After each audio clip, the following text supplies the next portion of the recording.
We hope you enjoy this particular debate. This will be debate number 9 of our series. This is me against Dr. Karen Bartelt. In the early 90s, I was on a radio program in Morton, Illinois, kind of a talk show type thing, and Karen Bartelt called in and was saying how that creation was not true and evolution was true. And then later that week, or shortly thereafter, I did a debate against a preacher who had become an atheist, a Church of Christ preacher who gave up on Christianity. And that was a very fascinating debate, and Karen Bartelt was there. And she wrote in quite a lengthy letter to the editor, which is currently on the website. If you look up Bartelt or Hovind, you'll find her letter on there, complaining about my poor visuals being of poor quality and things like that, and saying how that evolution is a fact. And so I was very happy when she agreed to debate me publicly. Most of her debate, as we did this one in Peoria, Illinois, at a Unitarian church, most of her objections seemed to be personal. She was objecting to me personally, to my degree, to my credentials, et cetera, as opposed to dealing with the subject matter. But we think you really enjoy this one. This is going to be the only debate that we've ever done that I'm going to stop from time to time and put in my comments, edit things into this debate. And anyone is certainly welcome to schedule. I'd be glad to come debate against any 2 or 3 or 4 professors at a time, as long as each side gets equal time. There is absolutely no evidence whatsoever for the general theory of evolution. It is a religion. It is something people choose to believe in spite of the lack of evidence. And I'd sure like to challenge you to rethink what you believe. We hope you enjoy this one. Thank you. Many people have asked me why I decided to appear with Kent Hovind, and a few discouraged me from doing this. My reason for being here is solely that I believe Hovind is a proliferator of scientific illiteracy, and I want to do what I can to make the public aware of the fallacies of his arguments. Hovind might say that evolution is a religion. Well, he's entitled to his opinion, but it's clearly been stated in the 1994 Pelosi decision that evolution defines a biological concept, and Pelosi's complaint was rejected because the Supreme Court has held unequivocally that while belief in a divine creator of the universe is a religious belief, the scientific theory that higher forms of life have evolved from lower forms is not. So, definition's fine, but the courts aren't buying it. Well, he might then go on about evolution being only a theory. I'm sure sick and tired of hearing that one. You're darn right it's a theory. And here are some other things, natural phenomena, that are also only theories. The sphericity of the Earth, gravity, atomic theory, electric theory. They're all very good theories. Now, what is a theory? A good theory is a hypothesis which has been subjected to many tests. They are never proven absolutely true. They're based upon long-term observation and correlation. They're not believed, but accepted provisionally. They're strengthened as data from different disciplines are explained, and they make predictions that can be tested. And the evidence showing that evolution has occurred is stronger than that which shows that the planets go around the sun, because it comes from a wider variety of areas. What Dr. Bartelt is doing here is what's called bait and switch in advertising. She's giving one definition of evolution and saying it's just the theory of evolution is just like gravity and things like that. What they mean by that definition of evolution is microevolution, minor changes. But what they do is they sneak in, once people accept that definition, they sneak in all sorts of other things that have to do with macroevolution. So watch for the bait and switch tactic, which is, of course, illegal to do in advertising. You can't advertise a new Lincoln for $10,000, and when you show up to buy it, you find out it's a skateboard or a Toyota. That's illegal. But by not giving the other real definition of evolution, they do this. She mentions her purpose is to fight against my scientific illiteracy. That is precisely my purpose in life, is to fight against the illiteracy scientifically in the theory of evolution. It is bankrupt. There is no evidence to support it at all. So watch for this. One of the frequently asked questions at Hovind's website is, how would you answer critics like Mattson, Babinski, and Bartelt who have written bad things about you? Bad things, Kent? Well, Dave Mattson has written this point-by-point refutation of Hovind's young Earth arguments. This is available, you can download this from the web. Ed Babinski has written this smaller pamphlet detailing some evangelical Christians who think that the Earth is old. And this is available from Mr. Babinski. Karen, these comments that these fellows have made, Babinski and Madsen, I have read very carefully, and I certainly appreciate anyone who criticizes my ministry. Critics can be your best friend. They can show you things that you're saying that are wrong, and I have definitely made some changes because of their comments. But if there's any particular individual one you'd like me to comment on, I'd certainly be glad to, on the books that these guys have written about me. The answers that they give to my questions and the criticism they give is absolutely silly, and I felt was not even worth an answer. I'd certainly be glad to debate them or anybody else publicly, and I'd be glad to come debate at any university or college that you know of. I think anyone who reads their answers or reads their comments with an open mind, if they have any questions about it, please call me. I'll be glad to answer anything they have written. I just didn't feel like it was worth wasting time to answer that big book. Like Nehemiah, in the book of Nehemiah, he was asked to come down and stop his great work while they discussed some things with him. His enemies asked him to do that. He said, "I'm doing a great work. I cannot come down." So I haven't taken time to answer all their critics, but I certainly would be willing to if you'd like to call on the phone, but I will not respond in writing because it simply takes too long. Thank you. My lone contributions were a letter to the Peoria Journal-Star in 1993 disputing some of Hovind's assertions, and a few calls to the media after I found out that Hovind had misrepresented himself by saying he had scheduled a debate with Stephen Jay Gould. Karen, the church that was having me speak in Boston did indeed contact Stephen Gould, or told me that they had, and told me that they had a debate scheduled for Stephen Gould. I did not misrepresent myself. I honestly thought there was one coming to pass, and I'm still willing to debate Stephen Jay Gould. So that was not a misrepresentation. Please don't say things like that. Why do we say these bad things? Because Hovind's website and seminar notebook are monuments to scientific illiteracy. They contain incorrect information, outdated information, and misrepresentations of scientific principles, all of them straw men. Hovind calls his mistakes gnats, and let's see what you think. The geologic column is a concept fundamental to geology and is one of those big pieces of evidence that supports biological evolution. These sedimentary layers are laid down such that the lowest layer is normally the oldest and contains the least complex life forms. As one goes to higher and higher layers, we see the emergence of more complex life forms. Accusations concerning the geologic column abound in Hovind's publications. He asserts that the geologic column does not exist in the world anywhere except in textbooks, and that it was made up by evolutionists to discredit the Bible. What is the reality? Well, first of all, a complete geologic column exists in North Dakota and at least 26 other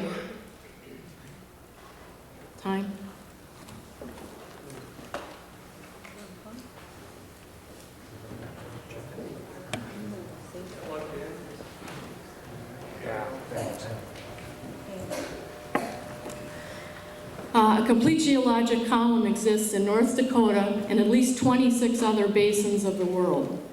Was it devised by evolutionists? No. It was devised by Christian creationist geologists like William Smith.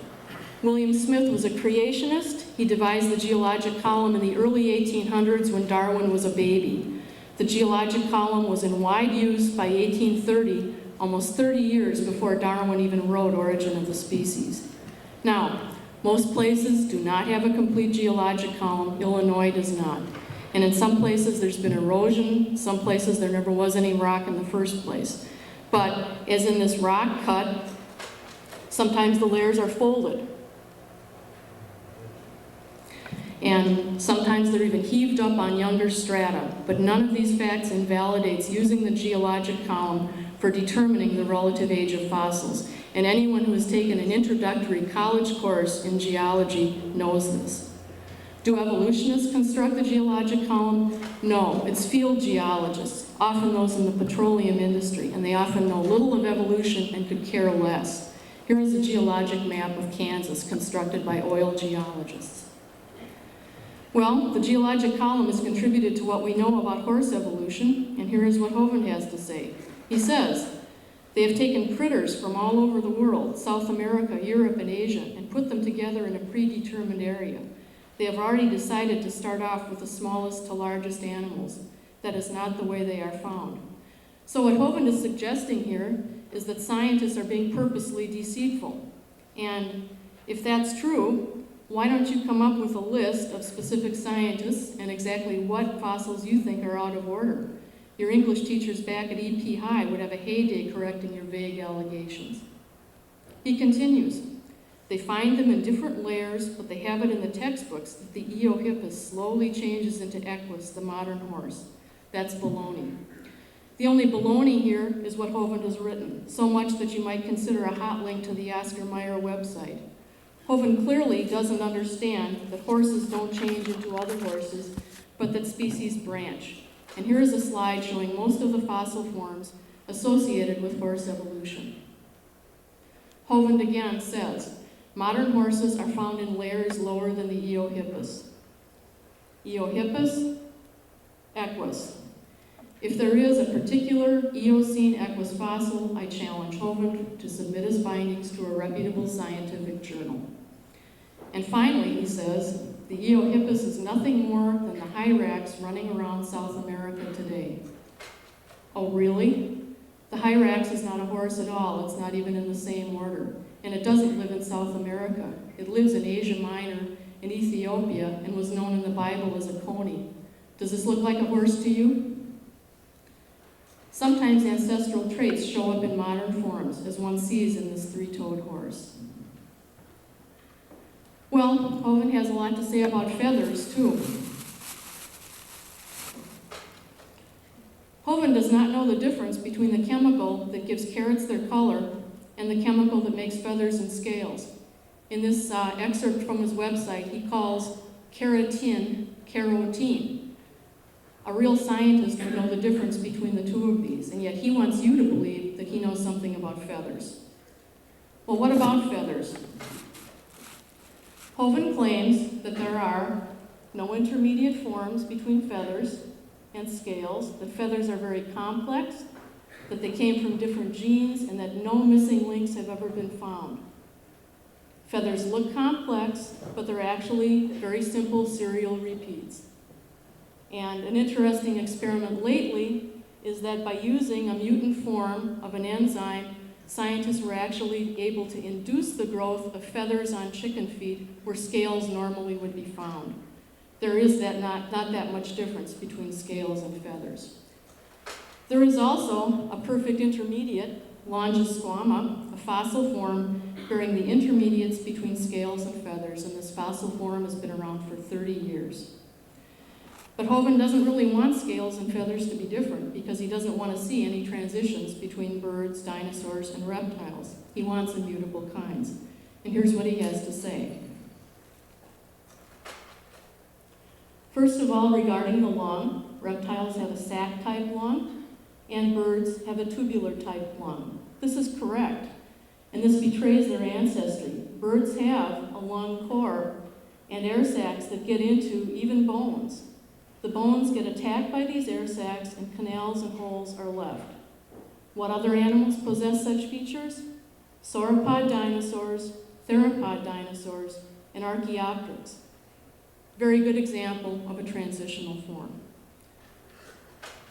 What about the heart? He says reptiles have a 3-chambered heart and birds have a 4-chambered heart. Well, wrong again. A crocodilian, alligators and crocodiles have 4-chambered hearts. They are very different from that of a squamate, lizard and snake, and turtle. This is exactly what one would expect if birds and crocodiles descended from a common ancestor. This is exactly what one would expect if birds and crocodiles descended from a common ancestor.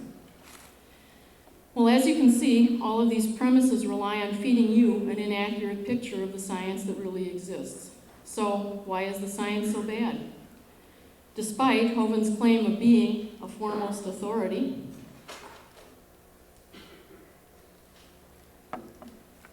he has almost no science background at all.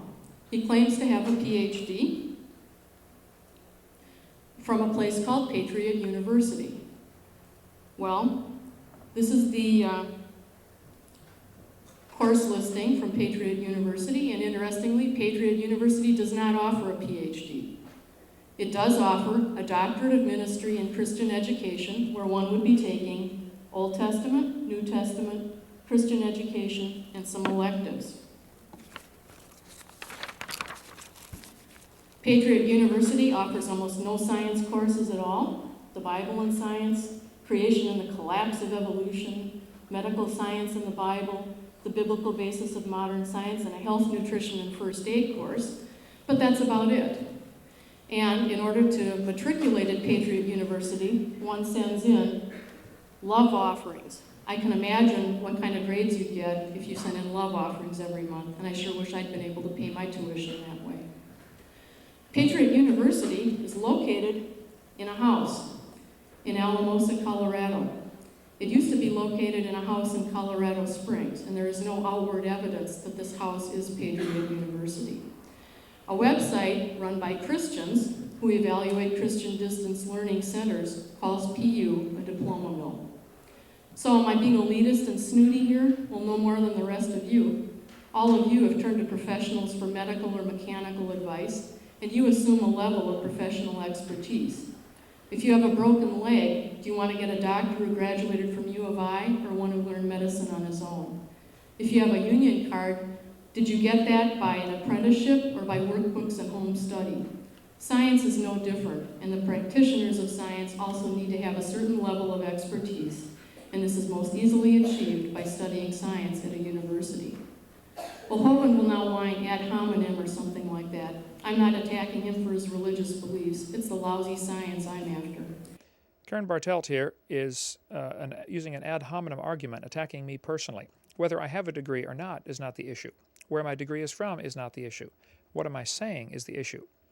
The university she teaches at is a small college in Eureka, Illinois. I grew up not very far from that area. I'm very familiar with that region.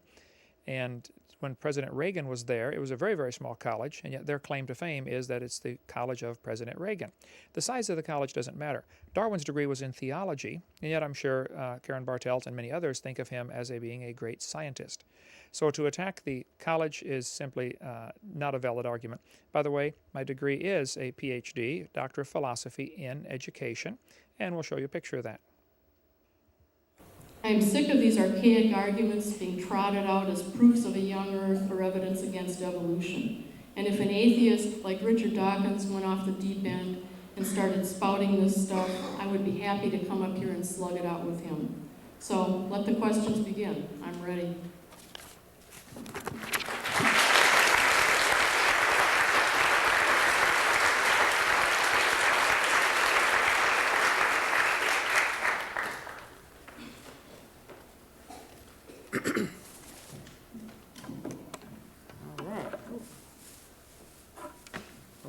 To be here today, and I do count it a great joy to be able to defend the biblical worldview against anybody, regardless of what they stand for, and I do appreciate y'all coming. My name is Kent Hovind. I did teach high school science 15 years. My degree is from Patriot University, a small non-accredited school, so this really ought to be very easy for Dr. Bartelt to show how foolish I am in my scientific statements that I make. I mean, it should be a no contest thing, a David versus Goliath. And I'm happy to be here on those conditions. Let's talk about the geologic column. This was our first question. There's too many questions for me to answer in my 15 minutes, but we've got 2 hours over the day. We'll try to cover all this. In the early 1700s, or in the late 1700s, most people thought the Earth was about 6,000 years old. That was called the paradigm, the accepted worldview. That was standard procedures from a textbook here. Along came James Hutton, who said he thinks the Earth is much older than that. And he wrote a book on that in 1795. James Hutton developed the idea that later came to be known as uniformitarianism. And the catchphrase there is, the present is the key to the past. Now, James Hutton's work had a very profound influence on a guy named Sir Charles Lyell.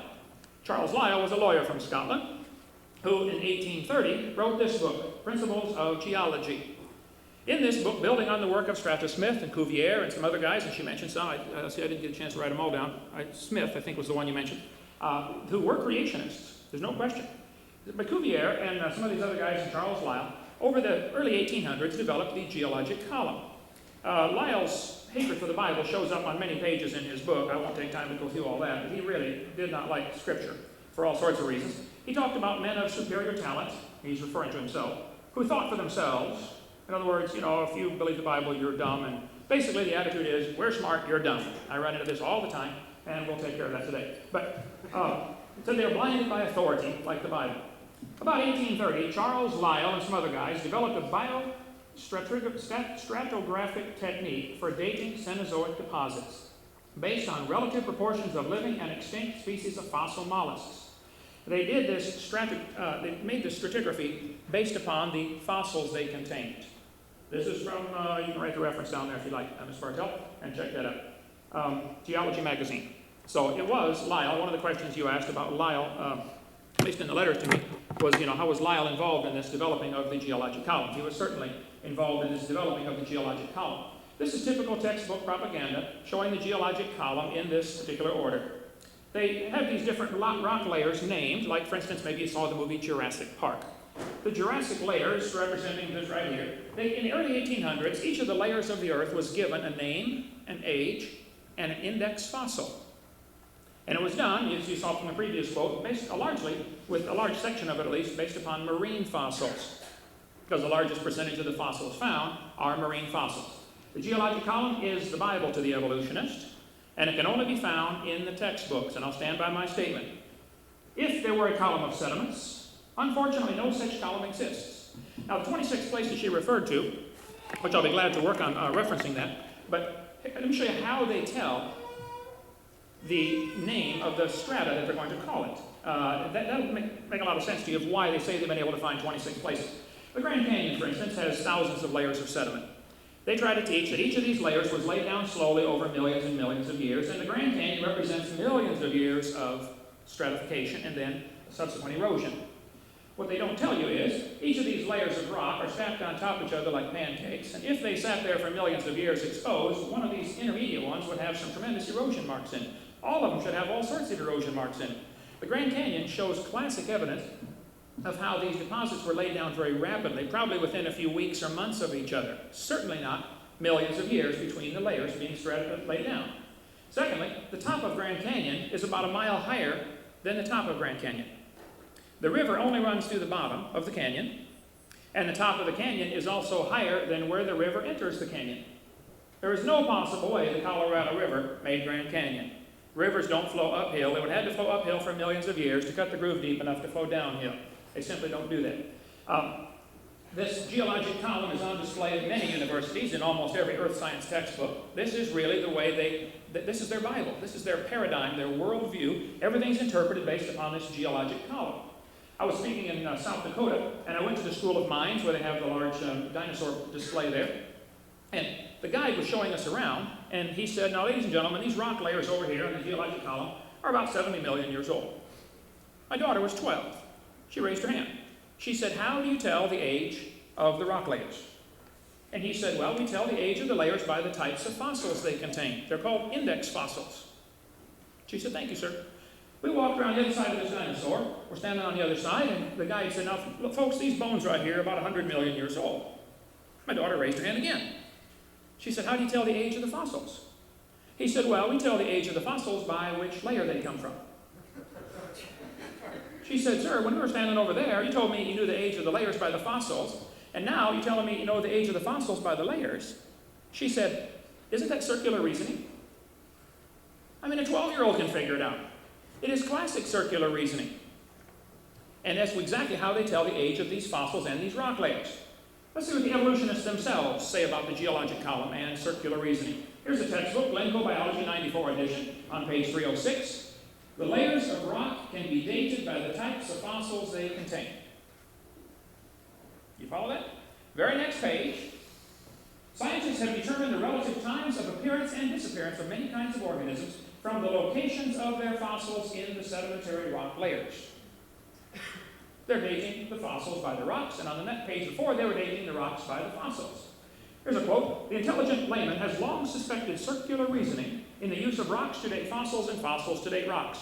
The geologist has never bothered to think of a good reply, feeling the explanations are not worth the trouble as long as the work brings results.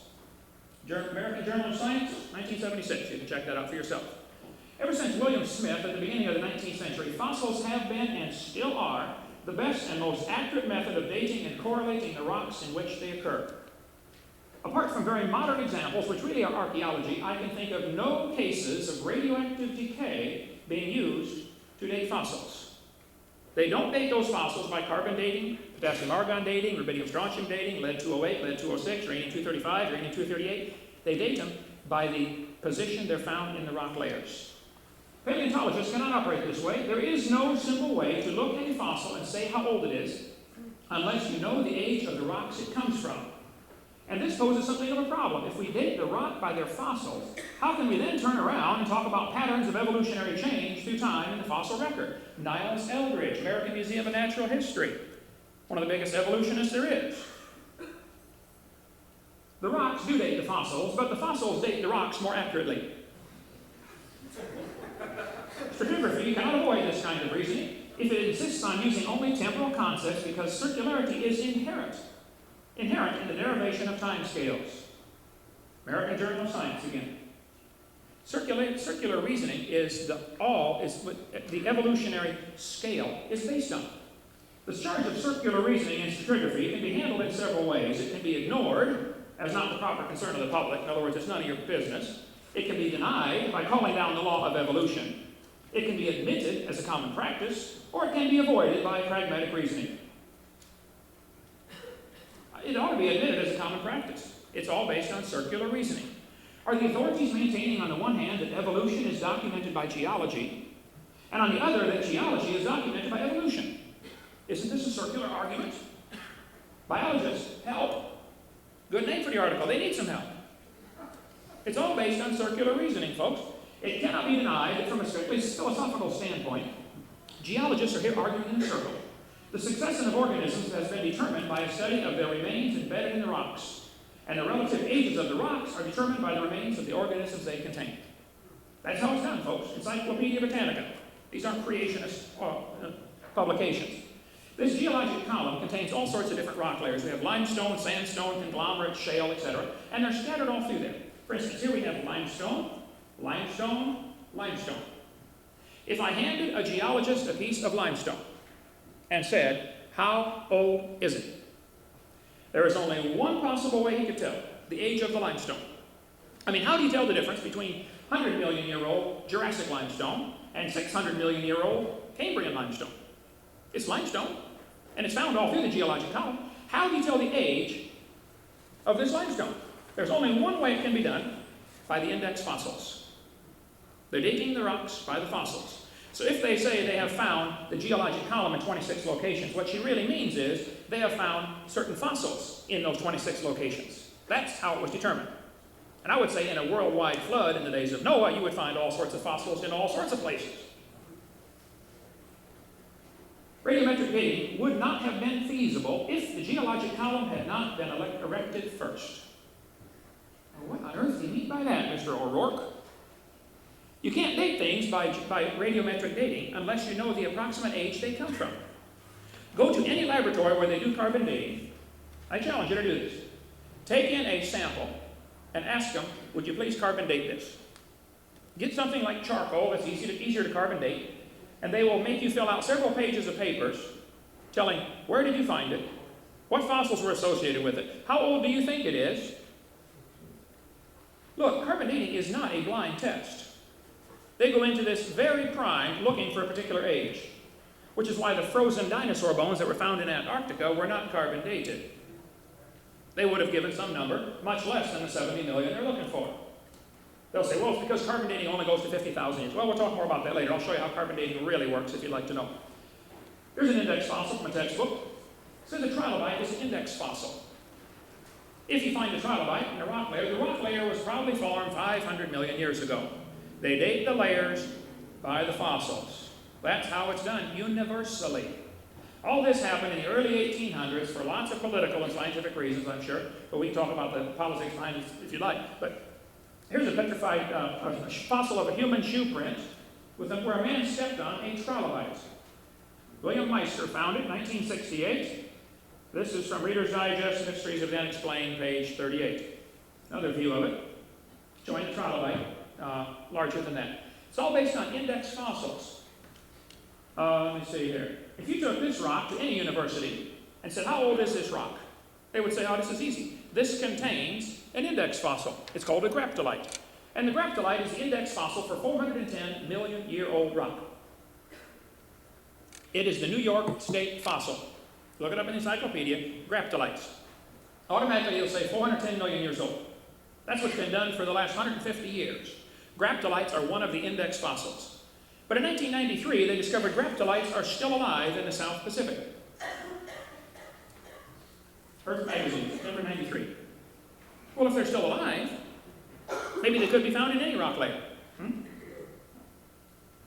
There's indication there are some trilobites still alive in the deep Peruvian trench. Some of the deep research vessels have said it looks like there might be trilobites down there. I don't know, it doesn't matter.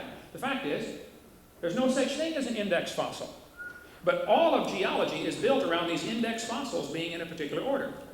So if you find a rock containing a trilobite on top of a mountain, it got there by an overthrust or something. They will figure out some way to explain how this 500 million year old rock is on top. Anything except the obvious, that maybe the fossils don't mean anything. But all of the geologic column is based on index fossils. Dinosaur blood found in bone. Medical pathologists examined dinosaur bone under a microscope and found dinosaur blood inside the bone. Earth Magazine, June 97. Now, how can blood survive for 70 million years? 18 million year old magnolia leaves from Idaho shale were still green when the rock was cracked open.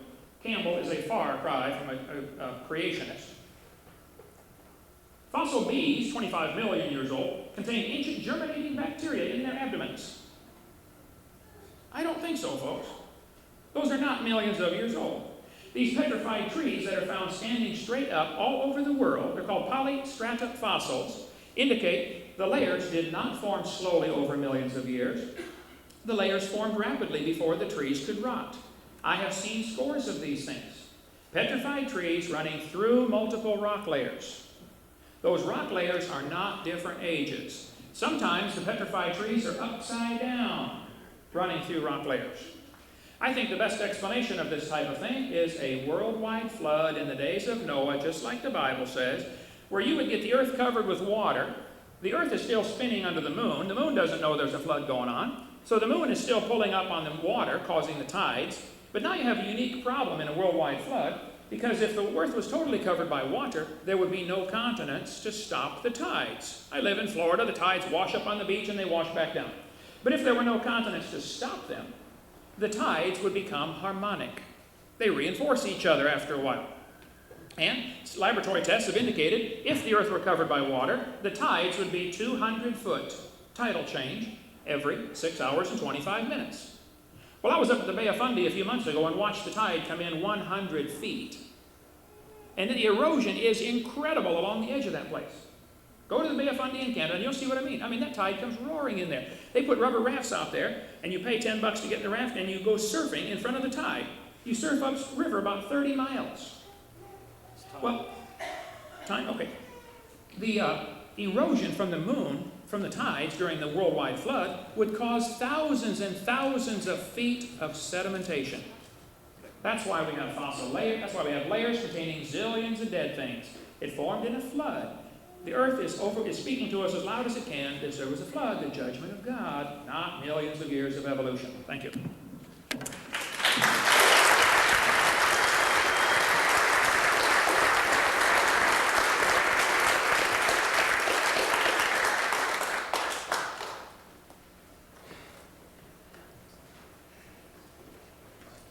My first question for Kent Hovind is, you describe a flood 4,400 years ago, and evolution of varieties from a single kind.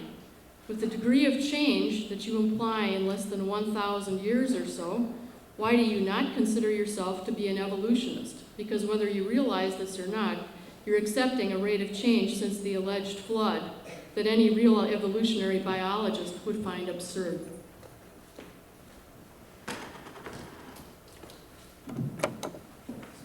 The rate of change that creationists say happens is within the limits of the biblical kind.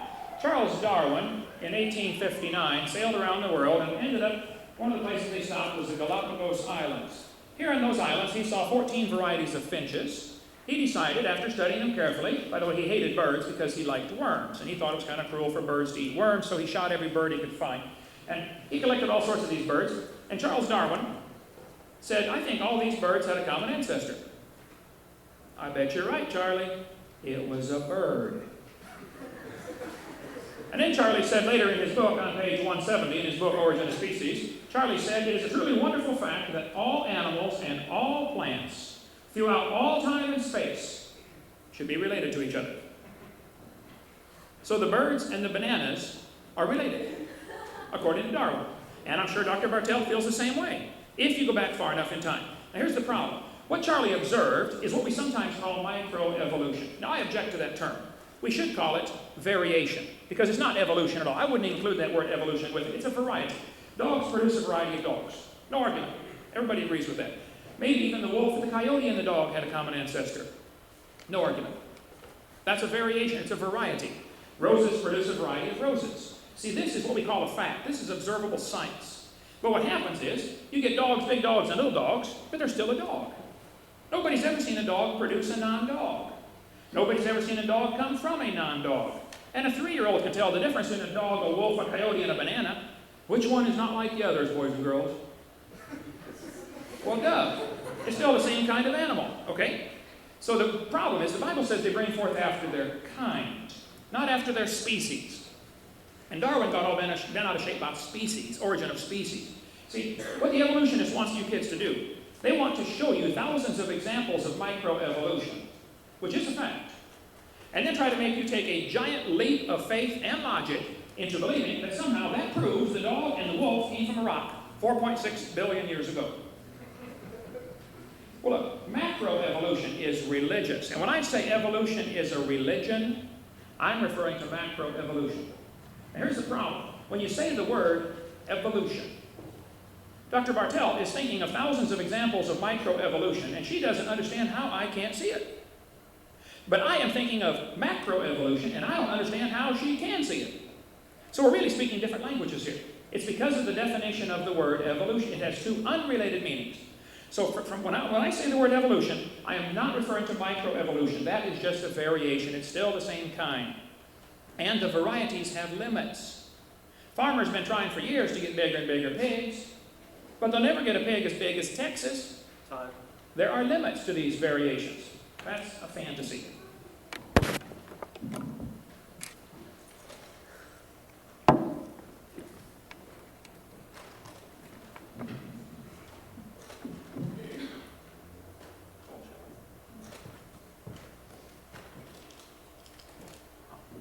Okay.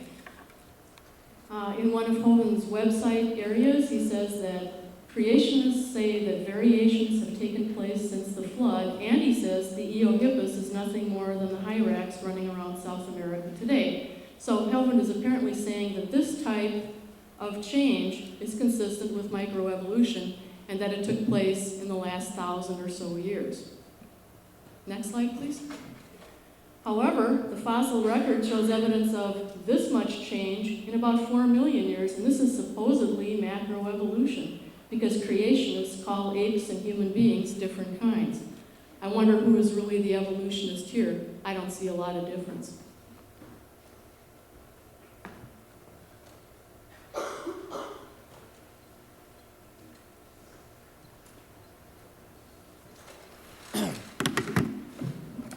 I didn't get time to get my slides up. I'll get it for next time. On the horse evolution, which has been discredited many years ago by many experts in this field of horse evolution. You're supposed to ask me a question. A question now. I was supposed to ask you a question. Yes. Okay. We'll start at the beginning of my list.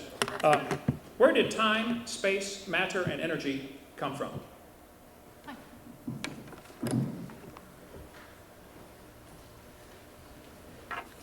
$29 black, please, first.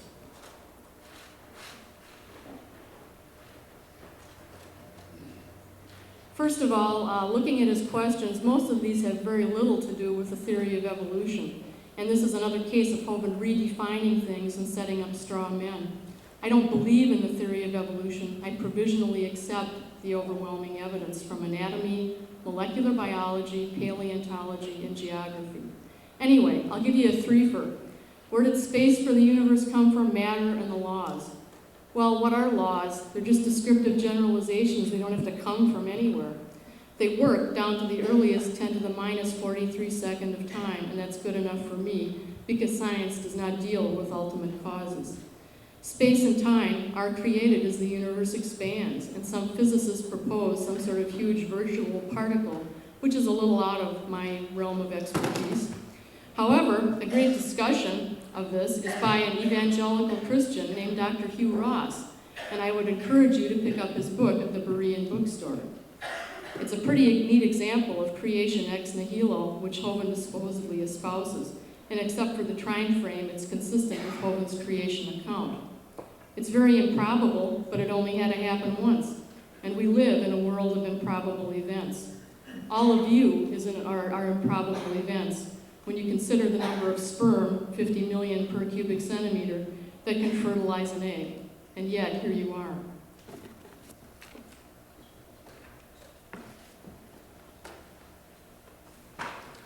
Ask a question? 1 minute to respond. 1 minute to respond. Oh, okay. I have to follow the sequence here. I don't think you answered the question. Where did time, space, matter come from, except to beg the question and say, we're here, if I understood what you said. Let me show you what the argument is. The word evolution not only has two different meanings when it comes to biological evolution. There are several other types of evolution. The evolutionist believes, and I can show you from hundreds of textbooks if you'd like, we can show you all this, and I've got them with me in the computer, take me a minute to find them. The evolutionist believes 20 billion years ago, there was a Big Bang. Or some say 16, some say 18. Okay, the point is, a long time ago, there was a Big Bang. They do not tell us where the time, where the space, where the matter came from.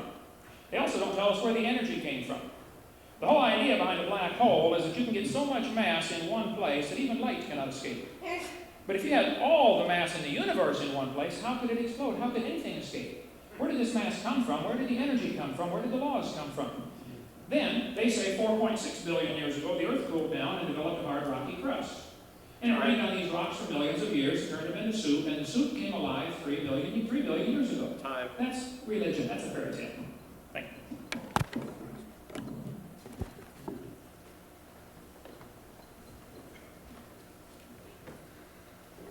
You say that the Earth's magnetic field is getting weaker with time, and that it was 20 times as strong in Adam and Eve's time. What is your evidence for this?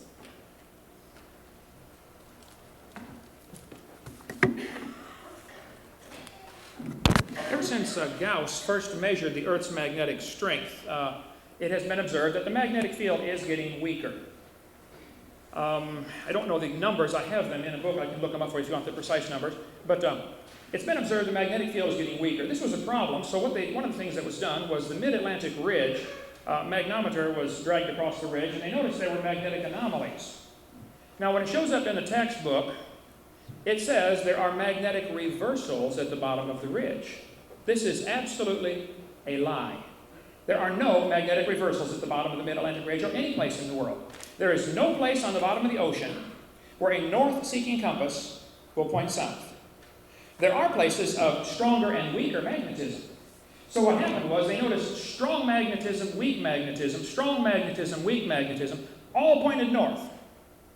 But they drew a line through the middle of this S-curve and said the ones below the line are south-seeking. Absolutely not true. There is no place on the mid-Atlantic ridge where a north-seeking compass will point south. I think there's a better explanation for why we have the weaker areas of magnetism at the bottom of the mid-Atlantic ridge. I think that's one of the places where the fountains of the deep broke open during the flood, and the basalt bulged up and cracked.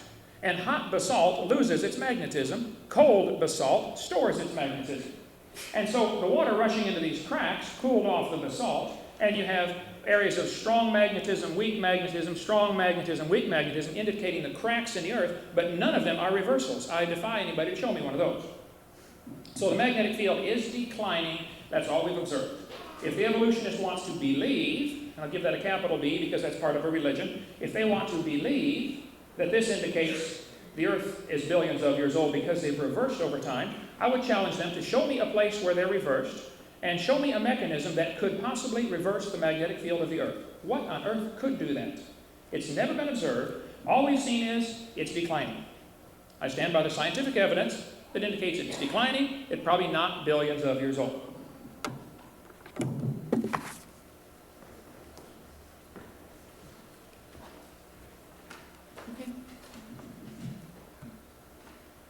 You You can go on to the next one. I think you pretty much summarized that one up. Okay, the evidence of the Earth's magnetic dipole decaying is based on some pretty horrible measurements that are extrapolated into an exponential graph when what they really fit is a straight line a lot better. These are the only actual measurements, and a guy named Thomas Barnes concocted a ridiculous scale related to that. Next, please. The Earth's magnetic field is not a simple dipole. There are areas over the Earth where there are parts of high flux and parts of areas of low flux. And no, we don't know exactly what causes everything in the way of magnetic reversals, but there are plenty of areas where they've been documented. Here's what one of these striped areas looks like. Next, please. This is the remnant magnetism along the west coast of North America, and there are clear areas of regular and reversed polarity. And one more, I believe. The magnetic theory of Barnes. Okay, sorry. I guess I'll stay up and ask another question.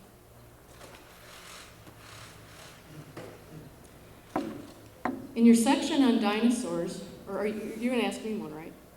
It's your turn.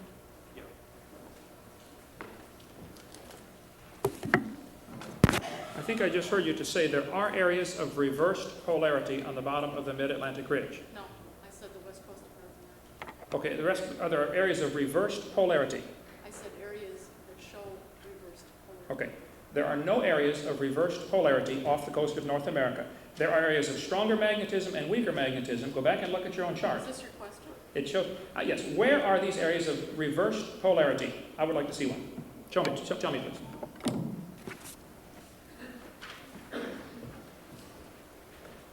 Put the remnant magnetism one back up.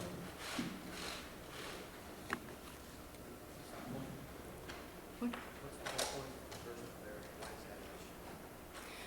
Oh, okay. The question about the reverse polarity, why is that important? Well, did the Earth's magnetic field ever reverse or not? This gives a much longer age to the Earth, and I think that's the essence of the question. Now, these areas do show areas of, as he says, more magnetism or less magnetism.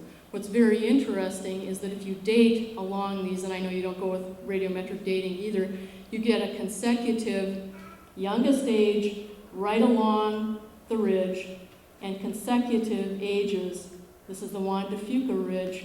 These are, I believe, potassium-argon ages, and you can see very clearly 0 here, 2 million here, 4 million in yellow, 6 million here, 8 million in orange. And how interesting that we would get an effect like this if absolutely nothing is going on and radiometric dating doesn't work.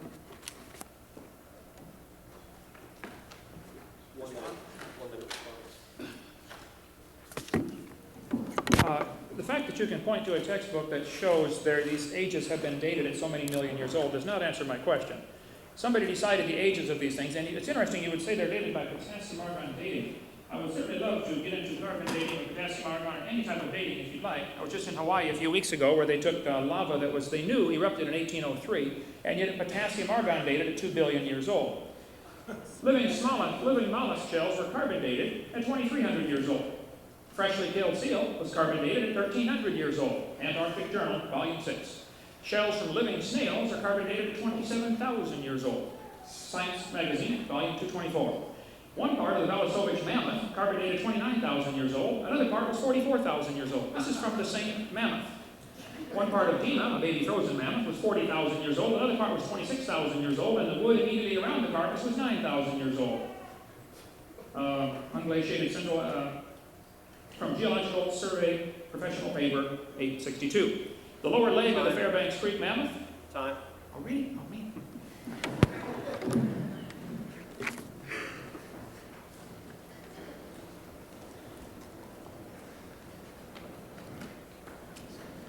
In your section on dinosaurs, you state, and I quote, a plesiosaurus is a long-necked swimming dinosaur. And you also say, Basilosaurus is a long, skinny dinosaur that looks like an alligator with 2 front feet and no back feet. Please give the audience the scientific reasons why you lump a marine reptile and a whale in with the dinosaurs.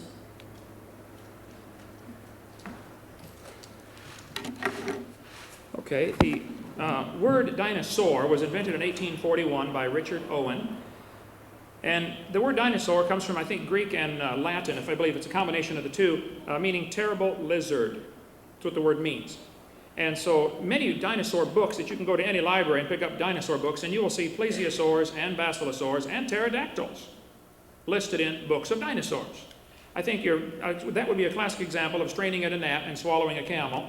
If you want to say that my definition of a plesiosaur really should be a marine reptile instead of a dinosaur, ask any kid in any school, show them a plesiosaur, say, what is it? Oh, a swimming dinosaur. I mean, so what? If it's a marine reptile, the point is, it's a plesiosaur. And if that bothers you, I'm sorry. I'll try not to call it a dinosaur, though I think it's listed in most books of dinosaurs all across the world. I don't think it's a major point at all.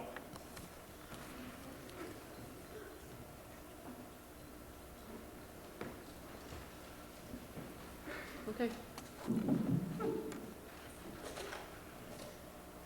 Here are some slides showing some transitional forms in whale evolution. This is Basilosaurus, 40 million years, Ambulocetus, 52 million years. Notice the long functional back legs on the Ambulocetus and the much shorter legs on the Basilosaurus. Next, please.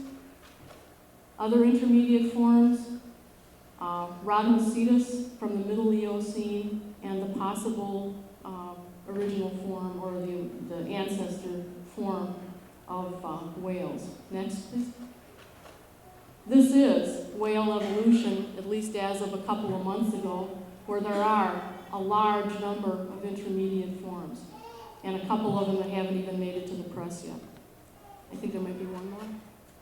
And occasionally we do see a whale that belies its evolutionary history by having contained in its blubber some sort of vestigial leg, some sort of... Give for 30 more seconds. I need it. I don't mind. You got more stuff? No, I'm done. I'm not.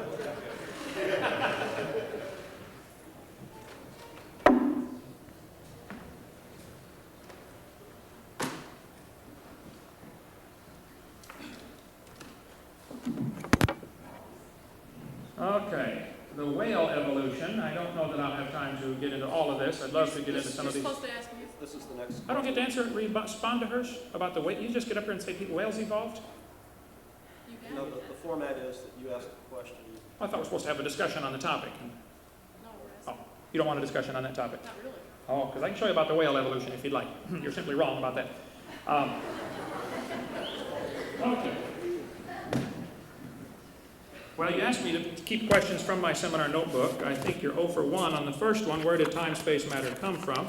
If you want to stick with biology or with chemistry, which is your expertise here, can you explain to me how life got started from non-living material? Has anybody ever observed this happen? Is there any scientific evidence that it can happen, other than Miller and Urey's experiments of making a few amino acids, which is a far cry from making life, which we'll be glad to talk about if you'd like. But I'd like what evidence you have of how life got started, and corollary to the question, when, where, why, and how did this life learn to reproduce itself? How do you go from asexual to sexual reproduction?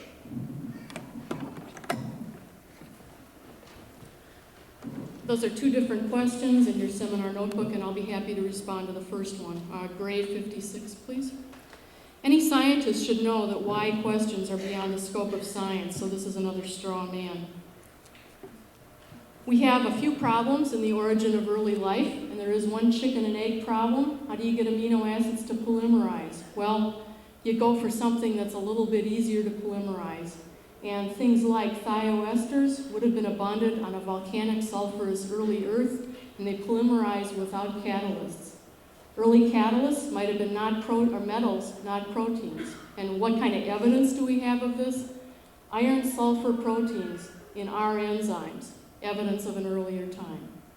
And low expectations. You know, who said life had to be anything like we have now? Next, please.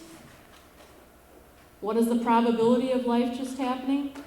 Probably pretty poor, but there was a lot of molecular pre-adaptation. RNA can be a catalyst as well as a blueprint. And very primitive cells could have been around without the sophisticated chemistry that we have today. Next, please. What about ATP? Hey, that's a complex chemical. Well, there are several organisms today that still use inorganic phosphate. That is also the source of high-energy phosphate bonds, and that would have been very abundant on the early Earth. And a chemical fossil, the purple non-sulfur bacterium Rhodospirillum rubrum, happens to use both ATP and inorganic phosphate. Next, please. What about information from energy? This is how energy is stored, poly-A. What if there was an inclusion of a wrong base? Many bases and no replication, then base pairing, then replicative elongation. This is a plausible scenario. And last, please. A smaller, simpler genetic code, fewer amino acids. If we repeat a design theorist calculation using only 8 different amino acids and protein's 20 amino acids long, you can get a specific protein with a small pond's worth of bacteria. There might be one more. Yeah, and science has created, if your definition of life is that which evolves and reproduces, been there, done that, 1993.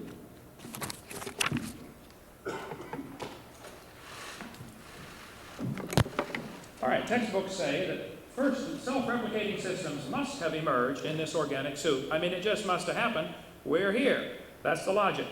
First self-living cells emerged between 4 billion and 8 billion, 3.8 billion years ago. There is no record of this event. Biology textbook by Wadsworth. Have they produced life in the laboratory? Absolutely not. Not come anywhere close. Let me tell you what they did do. Miller and Urey both, and everybody, and Oprah and all these guys, have carefully excluded oxygen. They used what's called a reducing atmosphere. There's a reason they did this, because oxygen causes a problem.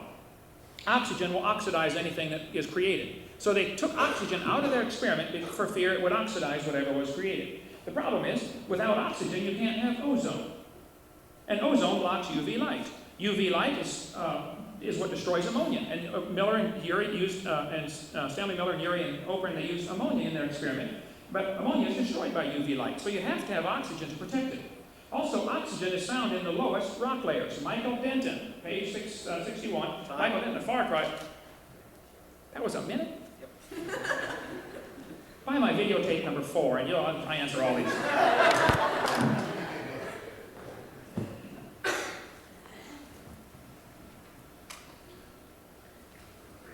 Okay, in your section on genetics, you talk about numbers of chromosomes being related to complexity. I'd like to know where you got the idea that the number of chromosomes is the sole measure of complexity.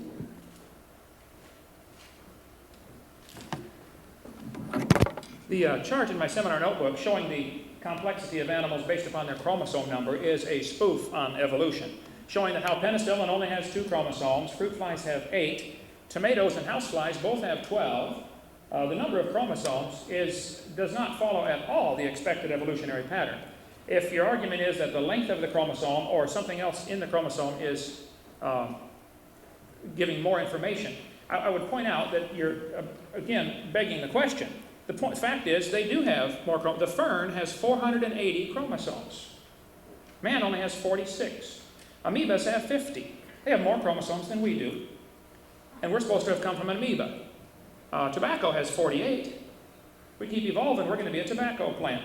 So the purpose of that was to show how silly the idea is. The only textbook I found that even dealt with the question of chromosome number was one biology textbook in a college library that I found that said the number of chromosomes does not seem to follow the expected evolutionary pattern. Then it said, therefore, we feel the evidence is irrelevant. Anything that happens to go against the evolution theory will be carefully excluded from the kids' education. They're not getting educated, they're getting indoctrinated into one worldview. Now, if somebody wants to believe in evolution, that doesn't bother me. If they want to use my tax dollars to pay for my kids to have to learn that junk, that bothers me. They ought to go teach evolution. Whoever wants to pay and come learn it and get it out of our school system. Macroevolution has nothing whatsoever to do with science. Nothing at all.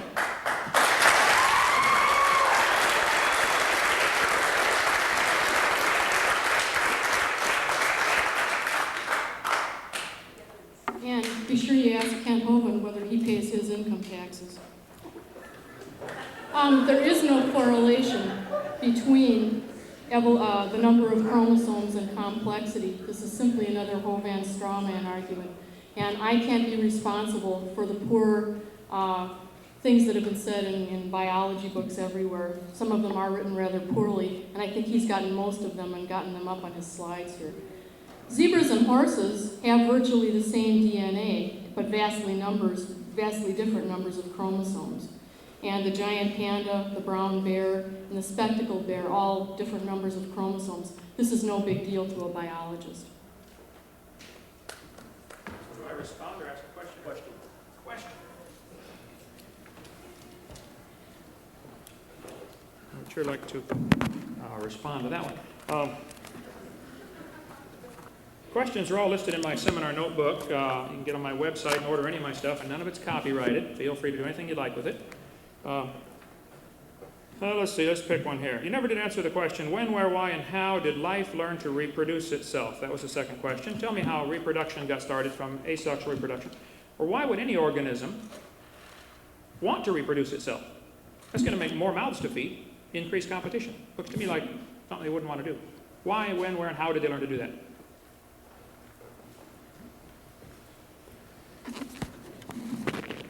Now, you said that any plant or animal wouldn't want to reproduce more of its kind. How many kids do you have? Did you think about that when you were having number 3? The first cell capable of sexual reproducing. Well, there are a lot of steps along the way. Bacteria conjugate, they exchange genetic material.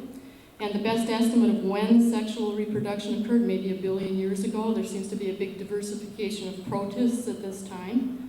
All eukaryotes have the ability to undergo fusion or form diploid, and fission via meiosis to form haploid cells. Yeasts have kind of a schizophrenic life as diploids or haploids.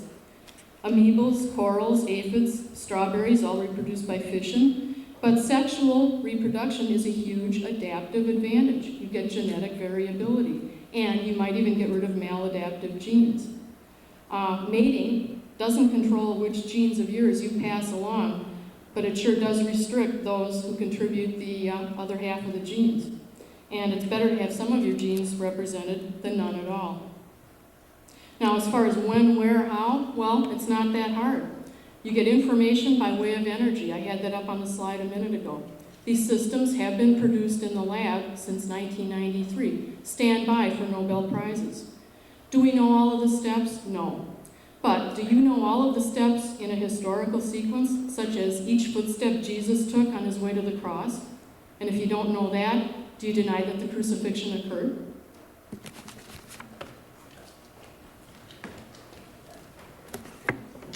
Well, I'm glad you would bring up an example like that. I don't demand that my tax dollars be used for the crucifixion of Christ to be taught in the textbooks. So I think you're missing a major point here. If you want your evolution theory to be what you said, you don't know how it happened. Okay, I can understand that. But yet, that's all you want taught in the school system at my expense as a taxpayer. Here you are griping about the creationist view when we're not using the taxpayers' dollars, and you get paid every week from the taxpayers' funding at your university over there, or the school. No, actually I don't, sir. Oh, it's not taxpayer. I mean, Eureka College is not. No. There are no tax dollars involved. That's right. Totally, well, good. Thank you very much. I'm glad to hear that. If you were, and like Stephen Gould or some of these guys taking taxpayers' dollars to promote their religious worldview, that certainly ought to be stopped.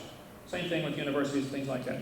So you did not answer the question, other than to say, we're here, so it must have happened. You gave several examples, like yeast and bacteria conjugating. Giving examples of how certain species do this does not prove how it happened in history at all. So you did not at all answer the question. Now, I want some scientific proof. Time. Science deals with knowledge, what we know. Show me what you know about that.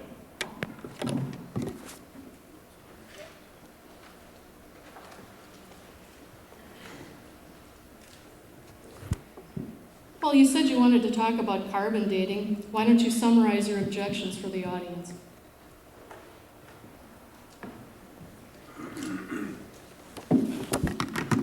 It would be much easier if you would ask the questions in the order that I have the answers. I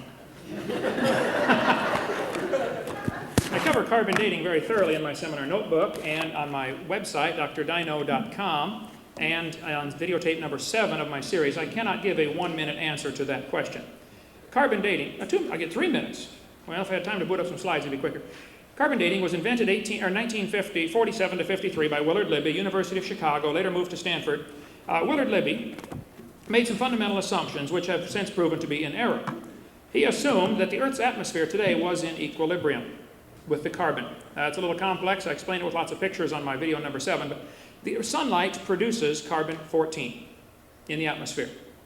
Then it begins to decay or fall apart. The normal half-life is about 5,730 years. So as it's being produced, at the same time it's being destroyed. It's a similar analogy to trying to fill a barrel with water if there's holes in the barrel. Pretty soon you're going to be filling it and it's going to be leaking at the same speed, and you reach a point called equilibrium where you'll never fill the barrel. Well, the Earth's atmosphere carbon-14 is being formed in the atmosphere by the sun, by radiation, and it's being destroyed by normal C14 decay. The equilibrium point, Libby and others decided, if you took a brand new planet Earth, stuck it out in the solar system, it would take about 30,000 years to reach equilibrium. It still is not in equilibrium. There is more carbon-14 today than there was yesterday. The carbon-14 in the atmosphere is still increasing, which means the Earth is not even 30,000 years old yet, which I could have told them just from reading the Bible.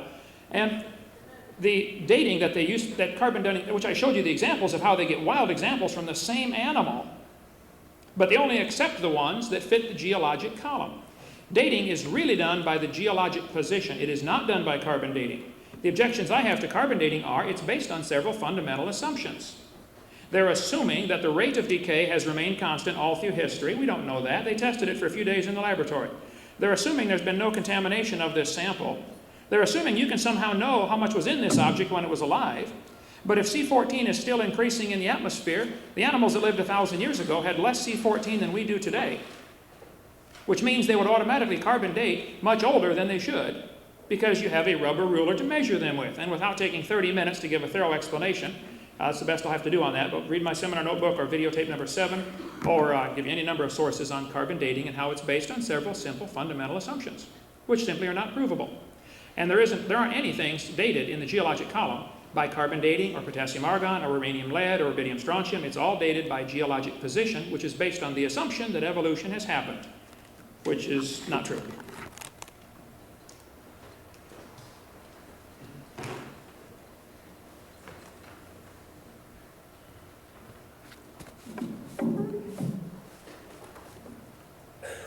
This is your carbon dating thing? That's an older one, sure. Well, that was the one I got out of your seminar notebook. Okay, what you have here is someone who says that carbon dating is only good back to 3100 BC. That's very interesting since it has been calibrated using VARs. Next slide, please. Keep going past that one. Hovind doesn't like VARs either, but there's an obvious difference between regular VARs and storm VARs. Next, please. And this is what I was wanting to get to. The VAR count, counting the number of VARs versus the carbon-14 age going back 12,000 years, and now a chronology unbroken back to about 45,000 years. Is the amount of carbon constant? Is it made in a constant amount? No. But there are correction curves. Next. Time. Do I ask a question or respond? Question.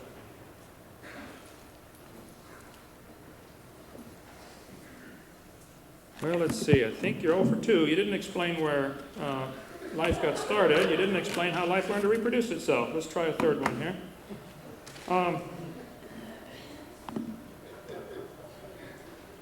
Natural selection only works with information that is already present. For instance, cows have the information to produce a leg, and sometimes they produce one in the wrong spot. A 5-legged cow is born. But they don't ever produce a feather or a wing or a beak, because the information is not there to produce something like a feather on a cow. So how can natural selection, working with information already present, produce something new, as opposed to keeping the species or kind or whatever just simply to be a strong, healthy species. I don't see how you can get something new. How do you get a higher progressive, a higher life form from natural selection or mutations? Or, explain how this works, please. How you get a higher life form. What number is that? Number 12. Natural selection only works with genetic information available. Thank you. And tends to keep species stable. No problem. Okay, no problem. Good.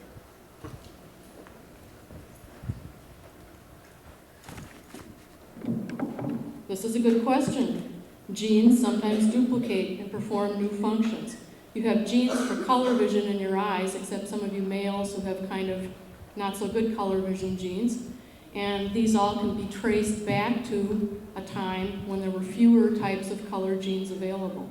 One good example of a new function, this is grade 67, you ready? Okay. Would be to look at the color genes that are present in monkeys. Now, if a designer designed them, one would think that, well, yeah, they should have about the same kind of color vision because they're doing their monkey things and they're in the jungle and they're eating fruits of different colors. But if we look, the New World monkeys, the apes, and humans all have color genes that are very much the same. The New World monkeys have color genes that are much less developed. They can't see colors as well as we can. Why? Because color genes have evolved from rhodopsin, which is a black and white gene, to give blue cones, green cones, and red cones.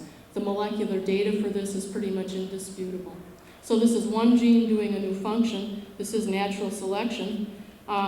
This is certainly a new variety, and I think that color vision is a little more complex than black and white vision. You can see the same thing if you look at digestive enzymes and blood proteins. What's that?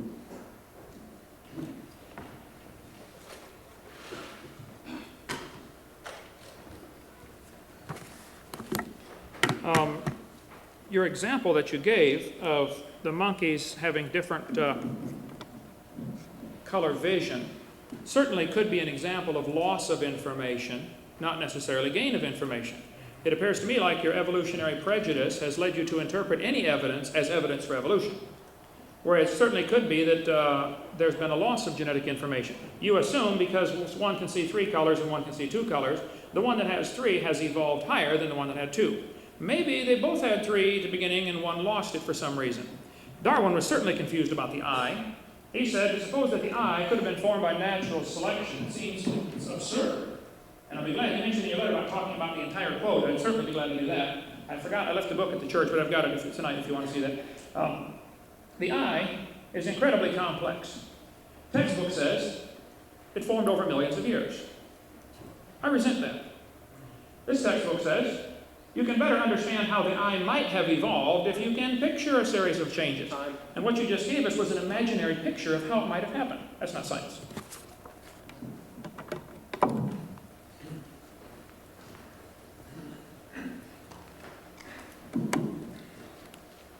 In your seminar notebook, or at least in your website, you connect Darwin to a lot of racist tendencies.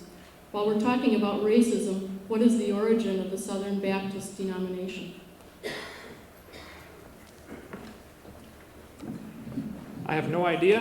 I am an independent, temperamental, fundamental Baptist. I am not a Southern Baptist. I don't know.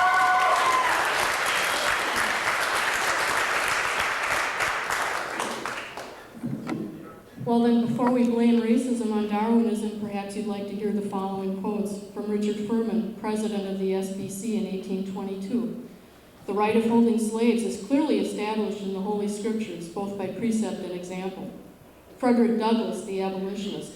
For all slaveholders with whom I have ever met, the religious slaveholders are the worst. And after the end of the Civil War, Southern Methodists, Southern Baptists, and Southern Presbyterians all continue to denounce emancipation as contrary to the will of God, and none of them will acknowledge, nor do many even remember, that their religion arose from a theological defense of slavery. And finally, in 1960, Bob Jones, if you are against segregation and against racial separation, then you are against God Almighty. No nation has ever prospered or been blessed like the colored people in the South. So there's plenty of blame to pass around. Don't lump it on Darwin. Do I respond to that? Question. Question. Well, let's see. I'm still not Southern Baptist. That's all you quoted. Question. I asked you a second ago how natural selection could produce something new. I don't believe you answered that. I have to go back and watch the tape, see if I understand all that, but that, by my count, would put you out at 0 for 3. Is it possible that similarities in design that we observe, this is question number 11, between different animals prove a common creator instead of a common ancestor? Every time you see a biology textbook showing some similarities of design, like the forelimb of the animals or anything, they always attribute it as proof for evolution. What is wrong with the creationist position that says God created the animals and plants and they bring forth after their kind, and the common designer used a common theme, like Ford makes 4 tires on most of their vehicles because it's a good theme that works? Common designer argument.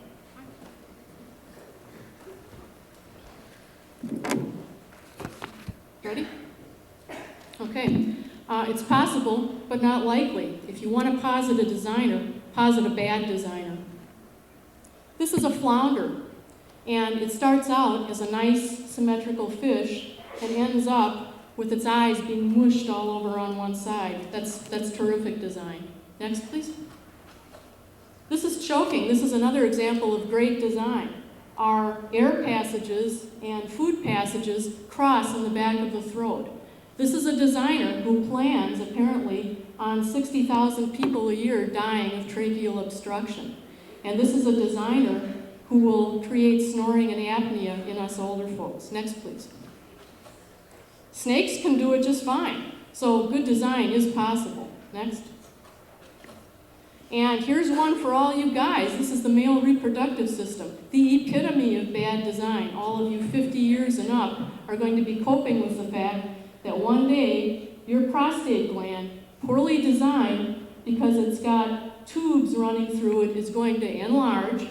This prostate gland is going to push back on the urinary bladder, and you're going to go get a prostate operation. That is really the ultimate of great design, wouldn't you say? Next, please. Design spills over into is someone a female or a male. And sometimes things go wrong because we are designed with both female and male systems in our bodies as embryos. Here's an example of something that can go wrong in design. These are 4 brothers. They have androgen insufficiency. Because their testosterone was unable to park anywhere in their bodies, they went on and developed the default or female body. So yeah, I'm all for great design, and I haven't even started to talk about bad backs or giving birth or anything like that. If you could go back to 64, please, Bob. If we take time to consider biology, we come up with a bumbling and frivolous God. Organisms show stupid mistakes, dysfunctional design features, and odd arrangements and funny solutions are proofs of evolution.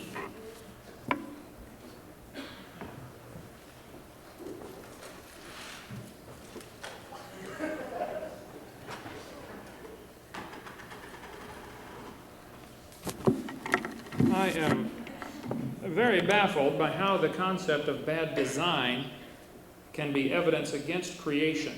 I would like to see you invent a machine as a computer program. Let's take a computer program. You get a program that can make a copy of itself, and then that copy make a copy of itself, and then that copy make a copy of itself. After the 50,000th copy, and it still runs. I would say the original copy was a really good design. Now, I don't know what Adam was like. He lived to be 930 according to the Bible, and I doubt that he had prostate trouble. I think prostate trouble is a nutritional deficiency, and you can't blame that on bad design. I think an awful lot of people past 50 do not have prostate trouble, and I think you can talk to any nutritionist and find out it's pretty simple to prevent that from happening. That's like finding a smashed car and saying, wow, look at his bad design. Well, it got in a wreck, okay? So I think the design that we see is just very obvious in nature. I've had evolutionists tell me the eye is poorly designed because the blood vessels are in front. Well, we need them in front to block the UV light. Be glad to talk about that sometime. No, poor design is not proof of evolution.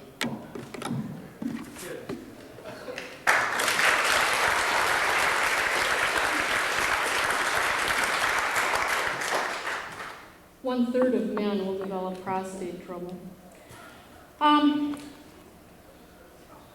Why don't you give some evidence that shows that the layer of dust on the moon proves the moon is less than 10,000 years old?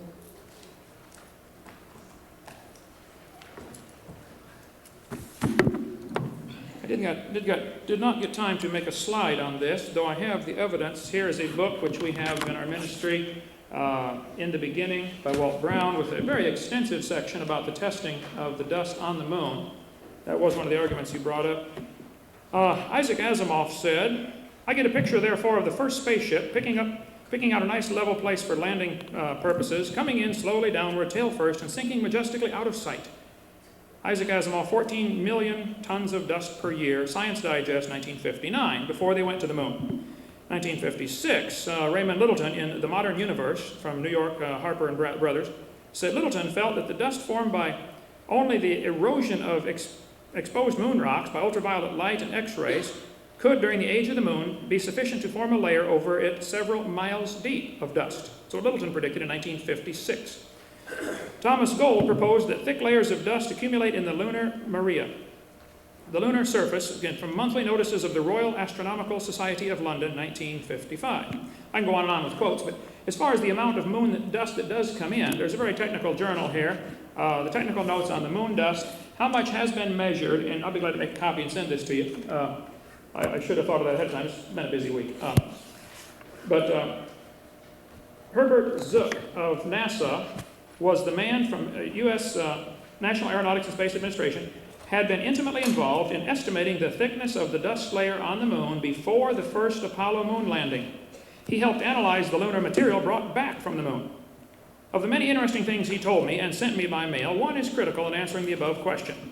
NASA did not realize until the moon and dust rocks were analyzed that only 1 part in 67, 1.5%, of the debris of the moon came from outer space. The rest was pulverized moon rock. So 1% comes from outer space. So you've got an even more serious problem. If the dust layer was only about a ½ inch thick, and you can listen to the entire conversation available from NASA, or I've got it at home, of the guys when they landed on the moon, the first hour-and-a-half conversation, a lot of the conversation was about, where's all the dust? I talked to the man who created the backpack that Armstrong was carrying. He said, Mr. Hovind, he lives in Oshkosh, Wisconsin. He said, I was instructed to make the backpack dust-proof because NASA still seriously was worried about him sinking into the dust. They thought it would be a serious problem. You can take a look at the pictures and see the large lunar modules. What happened in 1972, after they'd been to the moon quite a few times, somebody revised the calculations of how much dust should be accumulating on the moon. But the technical notes I have here, which would take a long time to go through, indicate in 4.6 billion years, figuring in a factor of 67 to 1, which is the amount that's actually found there, the dust layer would be 1,033 feet deep if the moon were, and I'll be glad to send you all this stuff. If you'd like this book's available, and none of my stuff's copyrighted, you can copy it and send it back, get your money back, and you're done with the book. Thank you.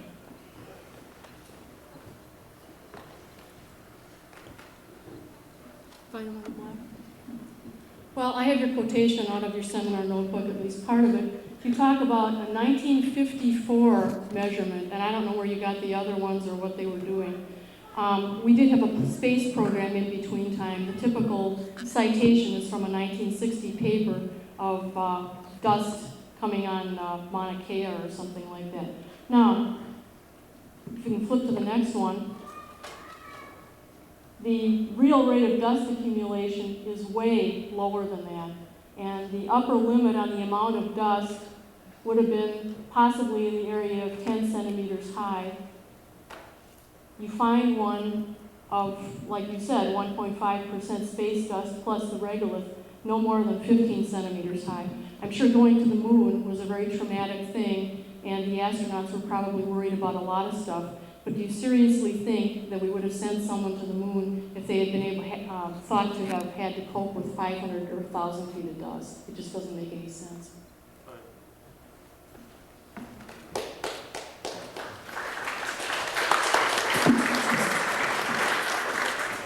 I will certainly send you those quotes, and you can deal with those people who said, what you gave here is an example that you said might give 10 centimeters of dust, which is about 3 inches, was only, if you call her slide back up there, could you do that, the one you just had? I don't get to discuss this one? She only gave one dust particle size. There's lots of sizes coming into the room. Anyway, well, let's see. And all my questions have to come from my notebook.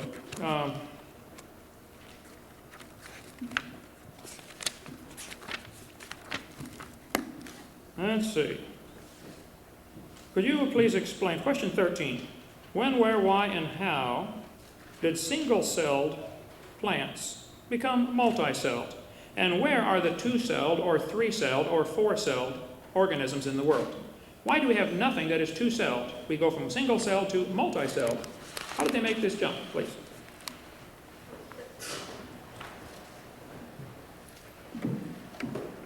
Go ahead. That's pretty easy. Volvox, gonium. Gonium has 4 or more cells. There's no specialization. Volvox has hundreds of cells embedded in jelly. Some are modified for reproduction. If you're looking for intermediate forms, these are 2 perfect intermediate forms that happen to still be around. When did they go to multicellular? Well, there's evidence in the fossil record of multicellular algae about 800 million years. I don't know what the big deal is about having 2 of them. I've got 4 of them right here. In 1 billion to 700 million year old rocks in China, Norway, India, and Canada, we find these multicellular algae. The first land plants, 450 million years ago.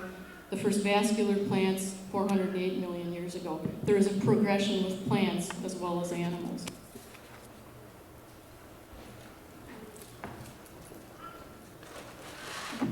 What you gave was an example of a colony or several cells working together. We have the same thing here in a city with several people working together, some doing different jobs. That is not an answer to the question of how did it evolve. Finding something in a rock layer, we still have these creatures that you showed on the screen alive today. They're still here. So finding them in a fossil record, which I think I showed you pretty clearly, the fossil record is based on circular reasoning, is not evidence at all. And that finding them in a colony, several cells working together for a common good, is still not the same thing as a tissue or an organism. So I think you did not answer that question at all as far as how single-celled creatures became multicellular. Because there is no answer to this. As any biologist who understands their stuff will tell you, we don't know. We think it happened because we're here, but that's not science. That is religion, which is my whole point. It's all based on something you have to believe. You think it happened, you're welcome to think that. But nobody should be allowed to use taxpayers' dollars to spread that kind of propaganda in our school system. That's not science. Am I supposed to ask a question?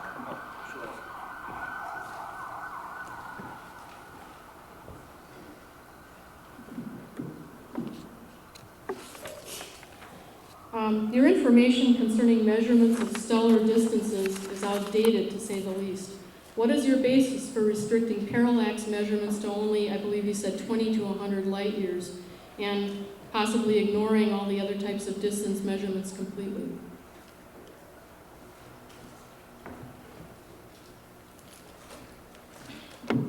The way star distances are measured, I cover pretty thoroughly on my question-answer tape number 7. I don't have time to give you all the details on that now. But to measure star distance, you have to have 2 observation points if you want to measure it with parallax. And it appears to me like by your question you are admitting that they really only can measure through parallax distance, as trigonometry, a short distance. Maybe 20 light years. Some textbooks say 100. That's a stretch. And I've got the actual measurements in my seminar notebook, or I can show you pictures of that if we have time. But if you have 2 observation points on opposite sides of the sun, opposite sides of Earth's orbit around the sun, is 16 light minutes across. Now, how you can tell in June where you used to be in January across the orbit of the sun, how you can tell that precisely, I find to be a big question. I don't think you can tell exactly where you were 6 months ago opposite side of the sun. But even assuming you can, you're 16 light minutes apart. 1 light year is 525,926 minutes, I believe. A little over 500,000 minutes in 1 year. So if you're going to take a triangle that is 16 inches from point A to point B, point C, that you're going to try to measure to, is 8¼ miles away. You get me 2 surveyors to set their transits up 16 inches away from each other, focus on a dot 8¼ miles away, and tell me the precise angle.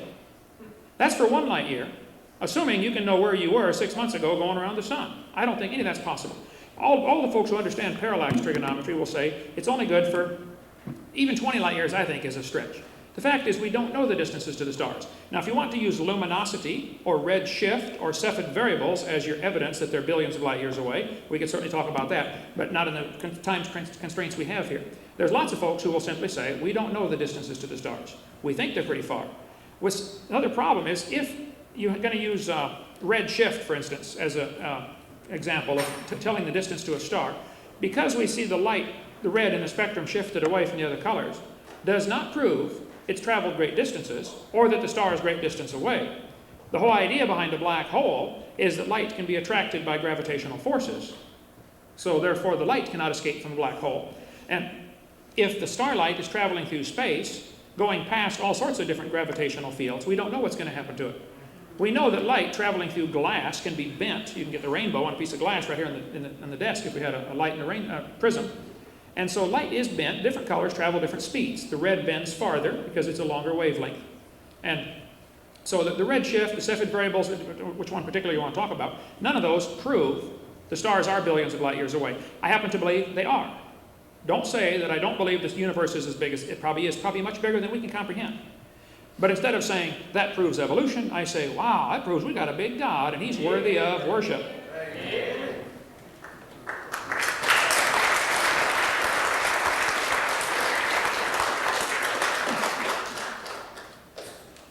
Well, Kent Hovind arguing from personal incredulity doesn't mean that astronomers don't have a pretty good idea of how far away stars are. He's talking about the limits of parallax, and yes, for Earth-based observations, about 300 light years. Technology, the same thing that's giving you your computer there. We have 1,500 light years possible from Hipparcos, and up to, it's about 10,000 right now, 15,000 light years with the VLBA system. There are other ways of measuring distances to the stars as well, but I wonder why we're stuck back in the 1800s.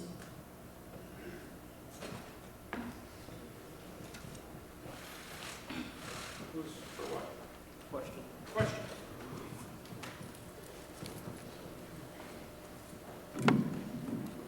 You also, it appears to me, are assuming the speed of light has always been consistent, or that the speed of light even now travels at the same speed in all parts of space, which we have quasars putting out things that are about 10 times faster than the speed of light. So I would get into that if you'd like. That's a little more. Okay.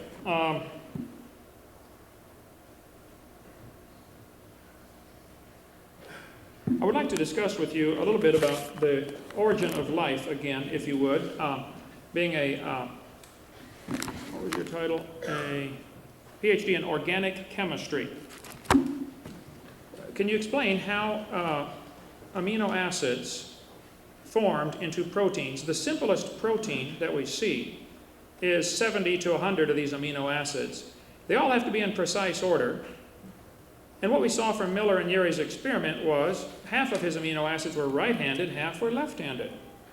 If you're going to drop letters of the alphabet on the floor and you got to get 70 of them in order and all right-handed or all left-handed, how's that going to happen? What's the probability against that out of the 20 amino acids that we have? Well, it's not on my list. Is that going to be a taboo question? Okay. I want to know about how life, how you go from amino acids formed in the laboratory to even a simple protein. How did this happen?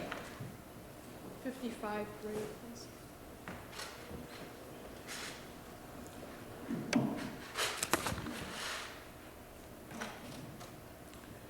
You open up a can of primordial soup, I guess. What you really do, and if you could go to the next slide, he wants to know how amino acids polymerize. And like I said, this is kind of a problem because the amino acids right here are not terribly reactive. They don't polymerize in water. So yes, you do have a kind of a problem. However, you're proposing that there were amino acids present on the early Earth. It's much more likely with volcanoes that there were thioesters present on the early Earth instead.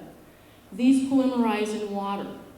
You also have the possibility that metals can do the polymerizing, and, which I didn't get much of a chance to get to this, low expectations. I don't really care if I have an average size protein today that's 70 amino acids. What if the proteins and the conserved reactive sites of proteins are usually quite small, 20 or 30 amino acids? And you don't have to have a particular sequence. If you look at your insulin, cow insulin, bat insulin, the sequences aren't the same. There are a variety of amino acid sequences that will get you the same type of catalysis. So this is another straw man argument. You can have a smaller protein do a function. You can have the amino acids coming together very easily under conditions that were present on the early Earth. So what's the big deal?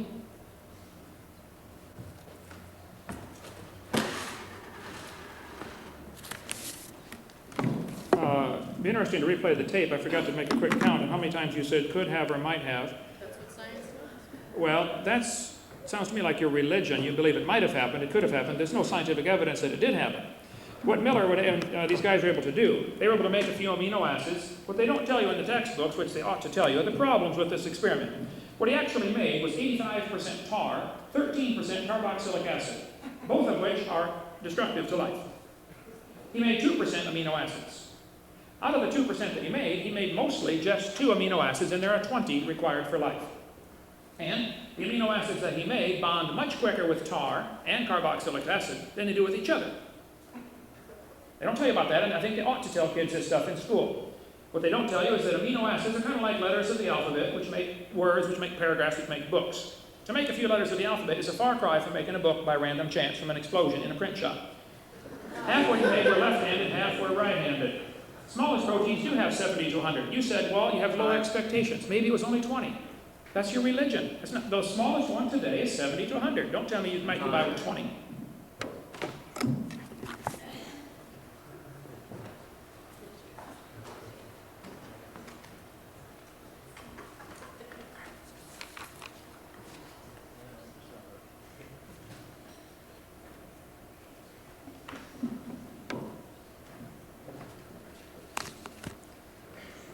In your section on In the Beginning, you state that the Bible verses all tell when the beginning was. I was unable to find any of them that do. Which of these verses is actually supposed to, as you say, tell when the beginning was?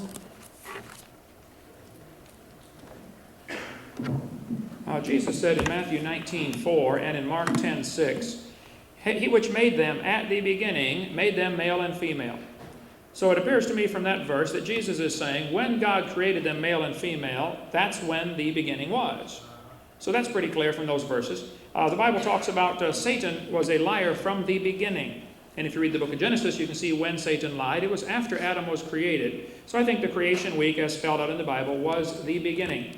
Jesus said, all the blood of righteous Abel, from the blood of righteous Abel to the blood of Zacharias the prophet shall be required of this generation, indicating Abel was the first one killed, which is right what the Bible says. And yet the Bible says in Romans 5 and in 1 Corinthians 15, there was no death until Adam sinned. And so if the first death was the death of Abel, which is what the Bible teaches, as far as the first human death, then that was the beginning. So I think an honest, open-minded reading of those verses will indicate the Bible does teach the beginning was about 6,000 years ago, just from adding up the dates given in Scripture. I wouldn't put an exact date on it, but I'd say within a few hundred, maybe 1,000 years of that is certainly reasonable. So those are the verses. Jesus said the creation of Adam was the beginning. Was Jesus lying?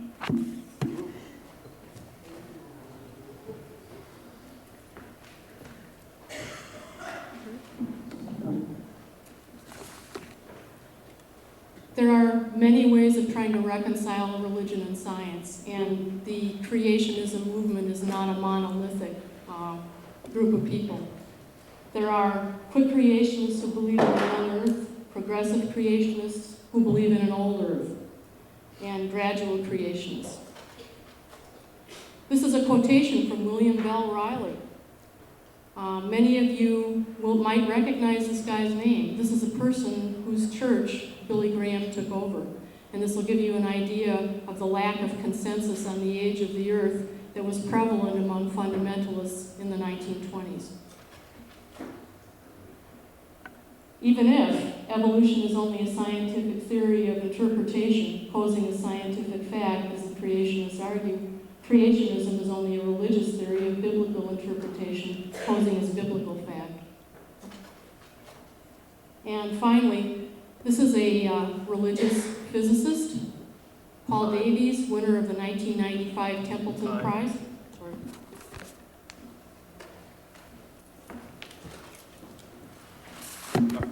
This will be the last question that we'll do. The last question. You mentioned on your previous slide there that the young Earth, I think they called it, I didn't get a chance to write it all down, that they reject much evidence. If you want to call her about last slide back up, the first one she used in that last section, whatever number that was. What scientific evidence am I rejecting with the young Earth, literal, biblical, creationist position? The slide said that the people, which put me in that category, young Earth creationists, reject, there it is, they reject much physical and biological science. Would you please show me what physical or biological science I have rejected? I taught both of those subjects and love them dearly, and there is much about science that I really enjoy. I just object to evolution being mixed in with it because it is a pagan religion, unworthy of anybody's waste of time to study that. I like science, and I'd like to see what I've rejected, please.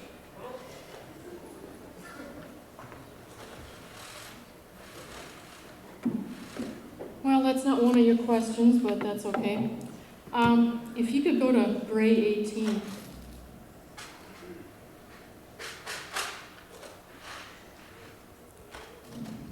We'll start there.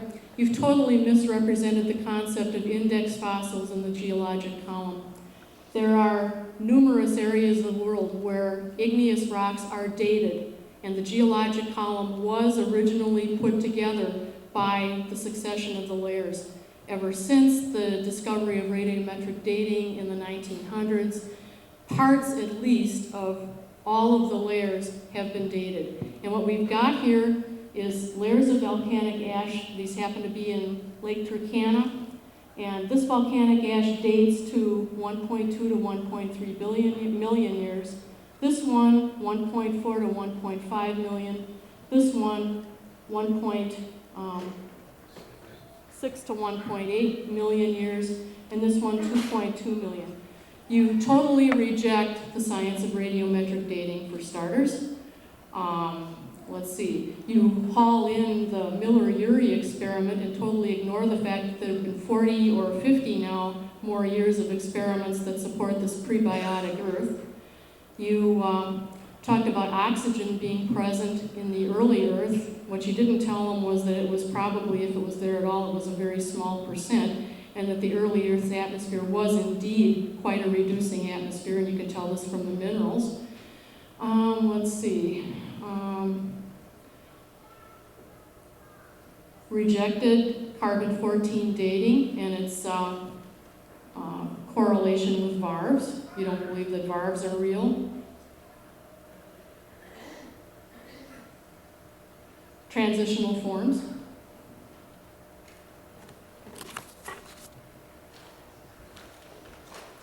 Leave that one up, would you?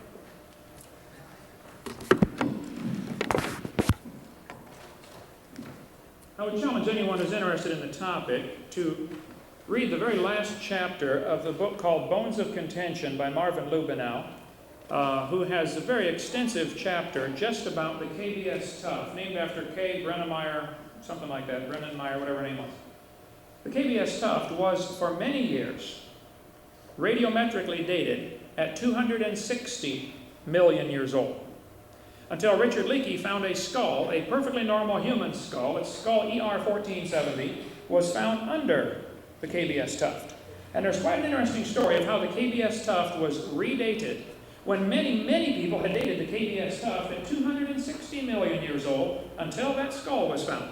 Now, if you really want to know the truth about how these layers are dated, I would challenge you to read that last chapter and refute what he says, Marvin Lubenow says in that chapter. I will send you the book if you promise to read that chapter only. Bones of Contention. That book deals with all of the so-called cavemen that have been found. They have all been discredited. They're hoaxes or frauds or misidentified.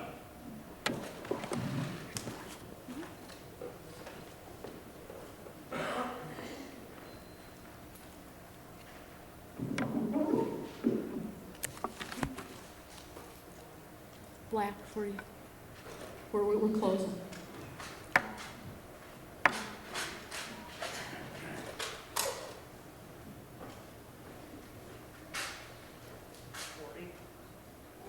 Forty. 47, make it 47.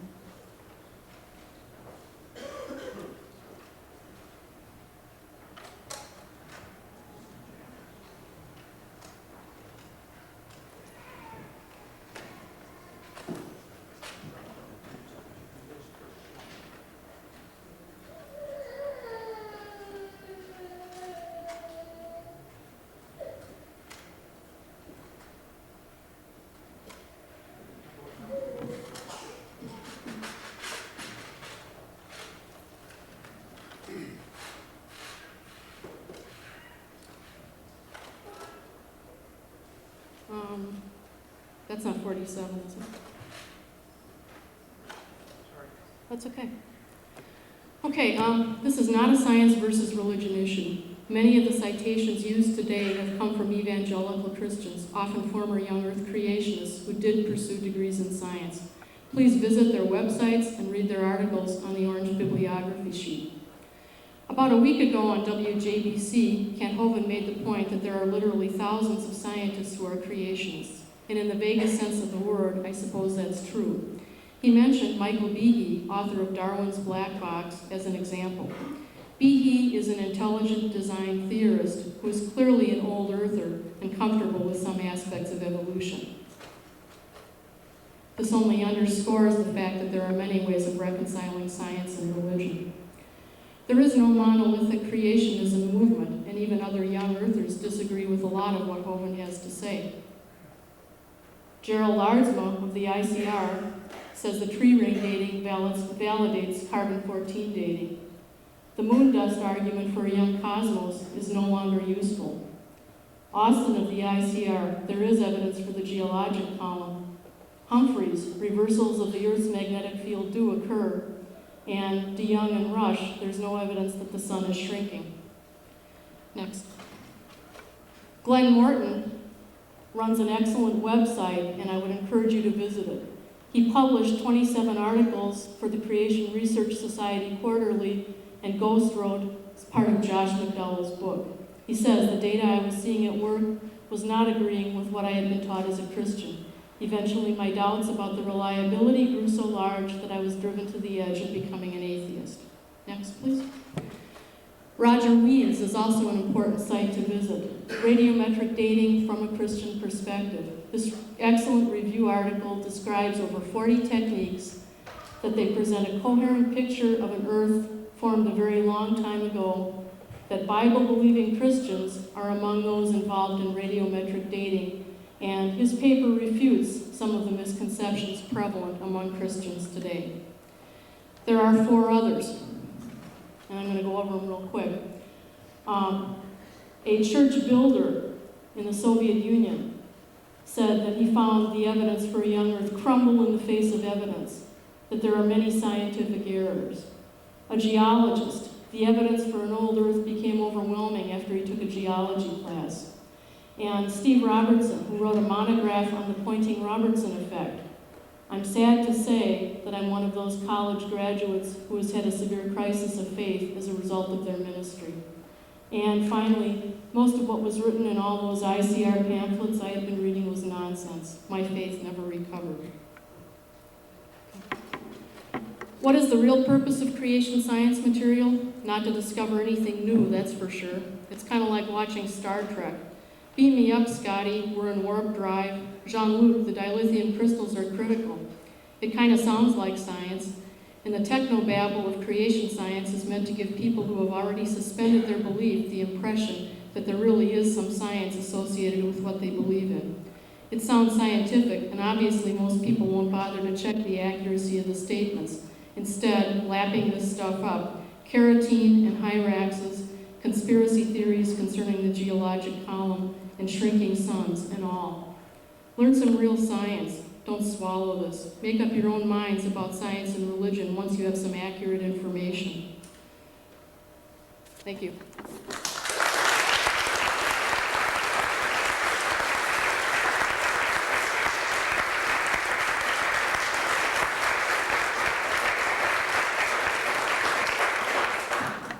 I do certainly want to thank you for coming. I can't tell you how hard it is to find an opponent for a debate like this. I have a long time standing offer of $10,000 to anybody with any scientific evidence for evolution.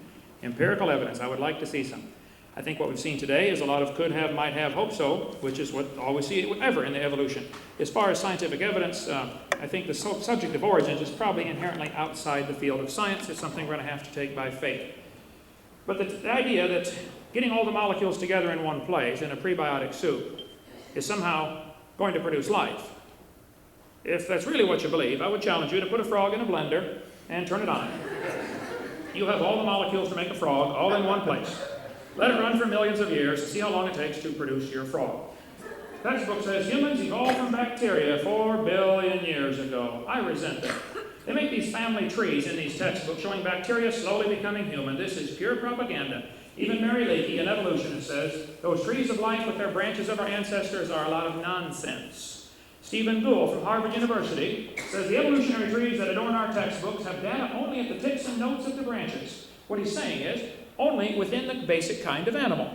We see dogs produce varieties of dogs and roses produce a variety of roses. We see the tips of the branches are filled in very good. That's creationism. They bring forth after their kind. The rest is inference, however reasonable, not the evidence of fossils. There is no fossil evidence of any major changes. They put these trees in the textbooks as if that somehow makes it science because they can draw a line on the paper.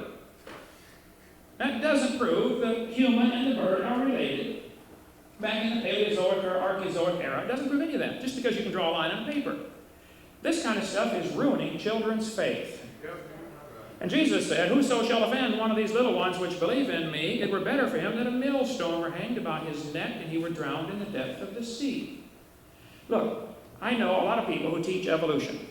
I have a duty as a Christian to warn them and to warn you, Mr. Bartell, that what you are doing by teaching this evolution theory and destroying Christian kids' faith in Scripture is going to put you in jeopardy of facing Jesus one day, Judgment Day. I don't want that for you. He's going to be very angry about this. They telling the kids in these textbooks that all the many forms of life on earth today are descended from a common ancestor. That is certainly not what the Bible teaches, and it's certainly not what the fossil evidence shows us, and it's certainly not what we see today. There's no evidence of any kind of animal producing a different kind of animal. None. Dogs are still having puppies. Have them make something different. If we came from an ape-like ancestor, well, apes are still having babies. Make another human. We don't see it happening today. We don't see fossil evidence of it. And it is just a religious worldview. Now, if somebody wants to believe that, that's perfectly fine. I don't care what they believe. Many questions were brought up we did not get a chance to really deal with in depth, like there is more oxygen found in the older rock layers than even we have today, up to 30% oxygen, not less oxygen, a reducing atmosphere.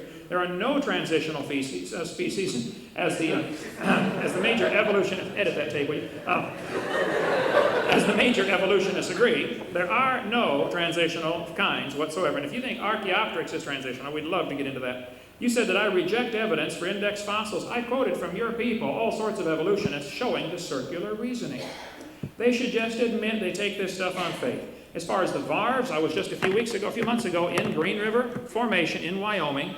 They can take the Green River varves, or the thousands of varves. They've discovered 2 ash layers, one above, one below the varves.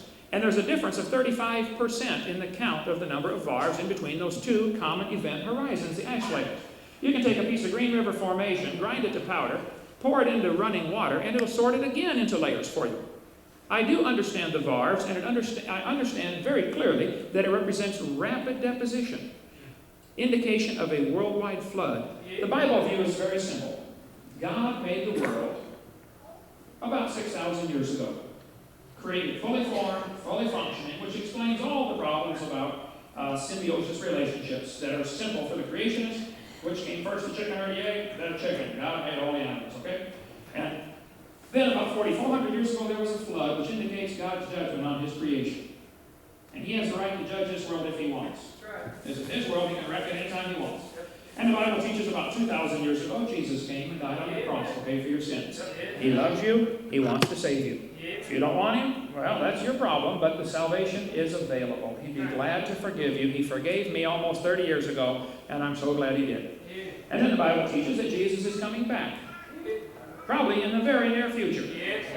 I don't know when it's going to be, and I'm not going to sell my clothes and go stand on a hill someplace, but I think it's awfully simple. And I think we better get prepared. I would challenge you to accept Christ. If you're not sure you're a Christian, let me challenge you right now to take a minute and just think about where you're going to spend eternity. The Bible says if you have not trusted Christ as your Savior, you're going to hell. I don't want you to go to hell. God doesn't want you to go to hell, and probably you don't want to go to hell. The only one who would want something like that would be the devil, and we don't want to see him get his way. So if you're not saved, the Bible says that all of us are sinners, and we've come short of the glory of God. Romans chapter 3 and verse 23. The Bible also says because of our sins we deserve to die and go to hell. The wages of sin is death, Romans chapter 6 and verse 23 tells us. But because of our sins and my sins, your sins, we deserve to go to hell. We can't come to God and say, I'm pretty good, you better let me into heaven. That's not the case at all. We're pretty bad and we deserve to go to hell. Just one sin will send a person to hell. But Jesus Christ died on the cross to pay for your sin. He loves you. He wants to save you. He wants to forgive you. And February 9th, 1969, I bowed my head and prayed a simple prayer. I just said, Lord, I am a sinner. I know you died for me, and I'd like you to please forgive my sin, and please come live in my heart and save me. And I invited Christ to be the Savior of my life on that day. And I know today if I die, I would go to heaven. It is not because I'm good, it's because I've been forgiven. If you've not trusted Christ as your Savior, why don't you bow your head right now and just say something like I said years ago. There's no magic prayer, but God knows your heart. If you really mean it, you could just simply say, Dear Lord Jesus, I know that I'm a sinner. I know that you died on the cross to pay for my sins. Would you please forgive me? Would you please save me right now? In Jesus' name, amen. The Bible says in Romans 10:13, Whosoever, that means anybody, whosoever shall call upon the name of the Lord shall be saved. It does not say whosoever shall go to church or be good or get baptized shall be saved. Whosoever shall call upon the name of the Lord shall be saved. So if you just called on the Lord and asked Him to save you, today is your spiritual birthday. You need to write this date down and then write me a letter and tell me about it. Tell me you got born again into God's family because that makes you my little brother or sister. I'd be glad to rejoice with you. If we can be any help as you try to grow in the Lord, please don't hesitate to call. I'm usually in the office Thursdays and Fridays and will be glad to take your call. Thank you.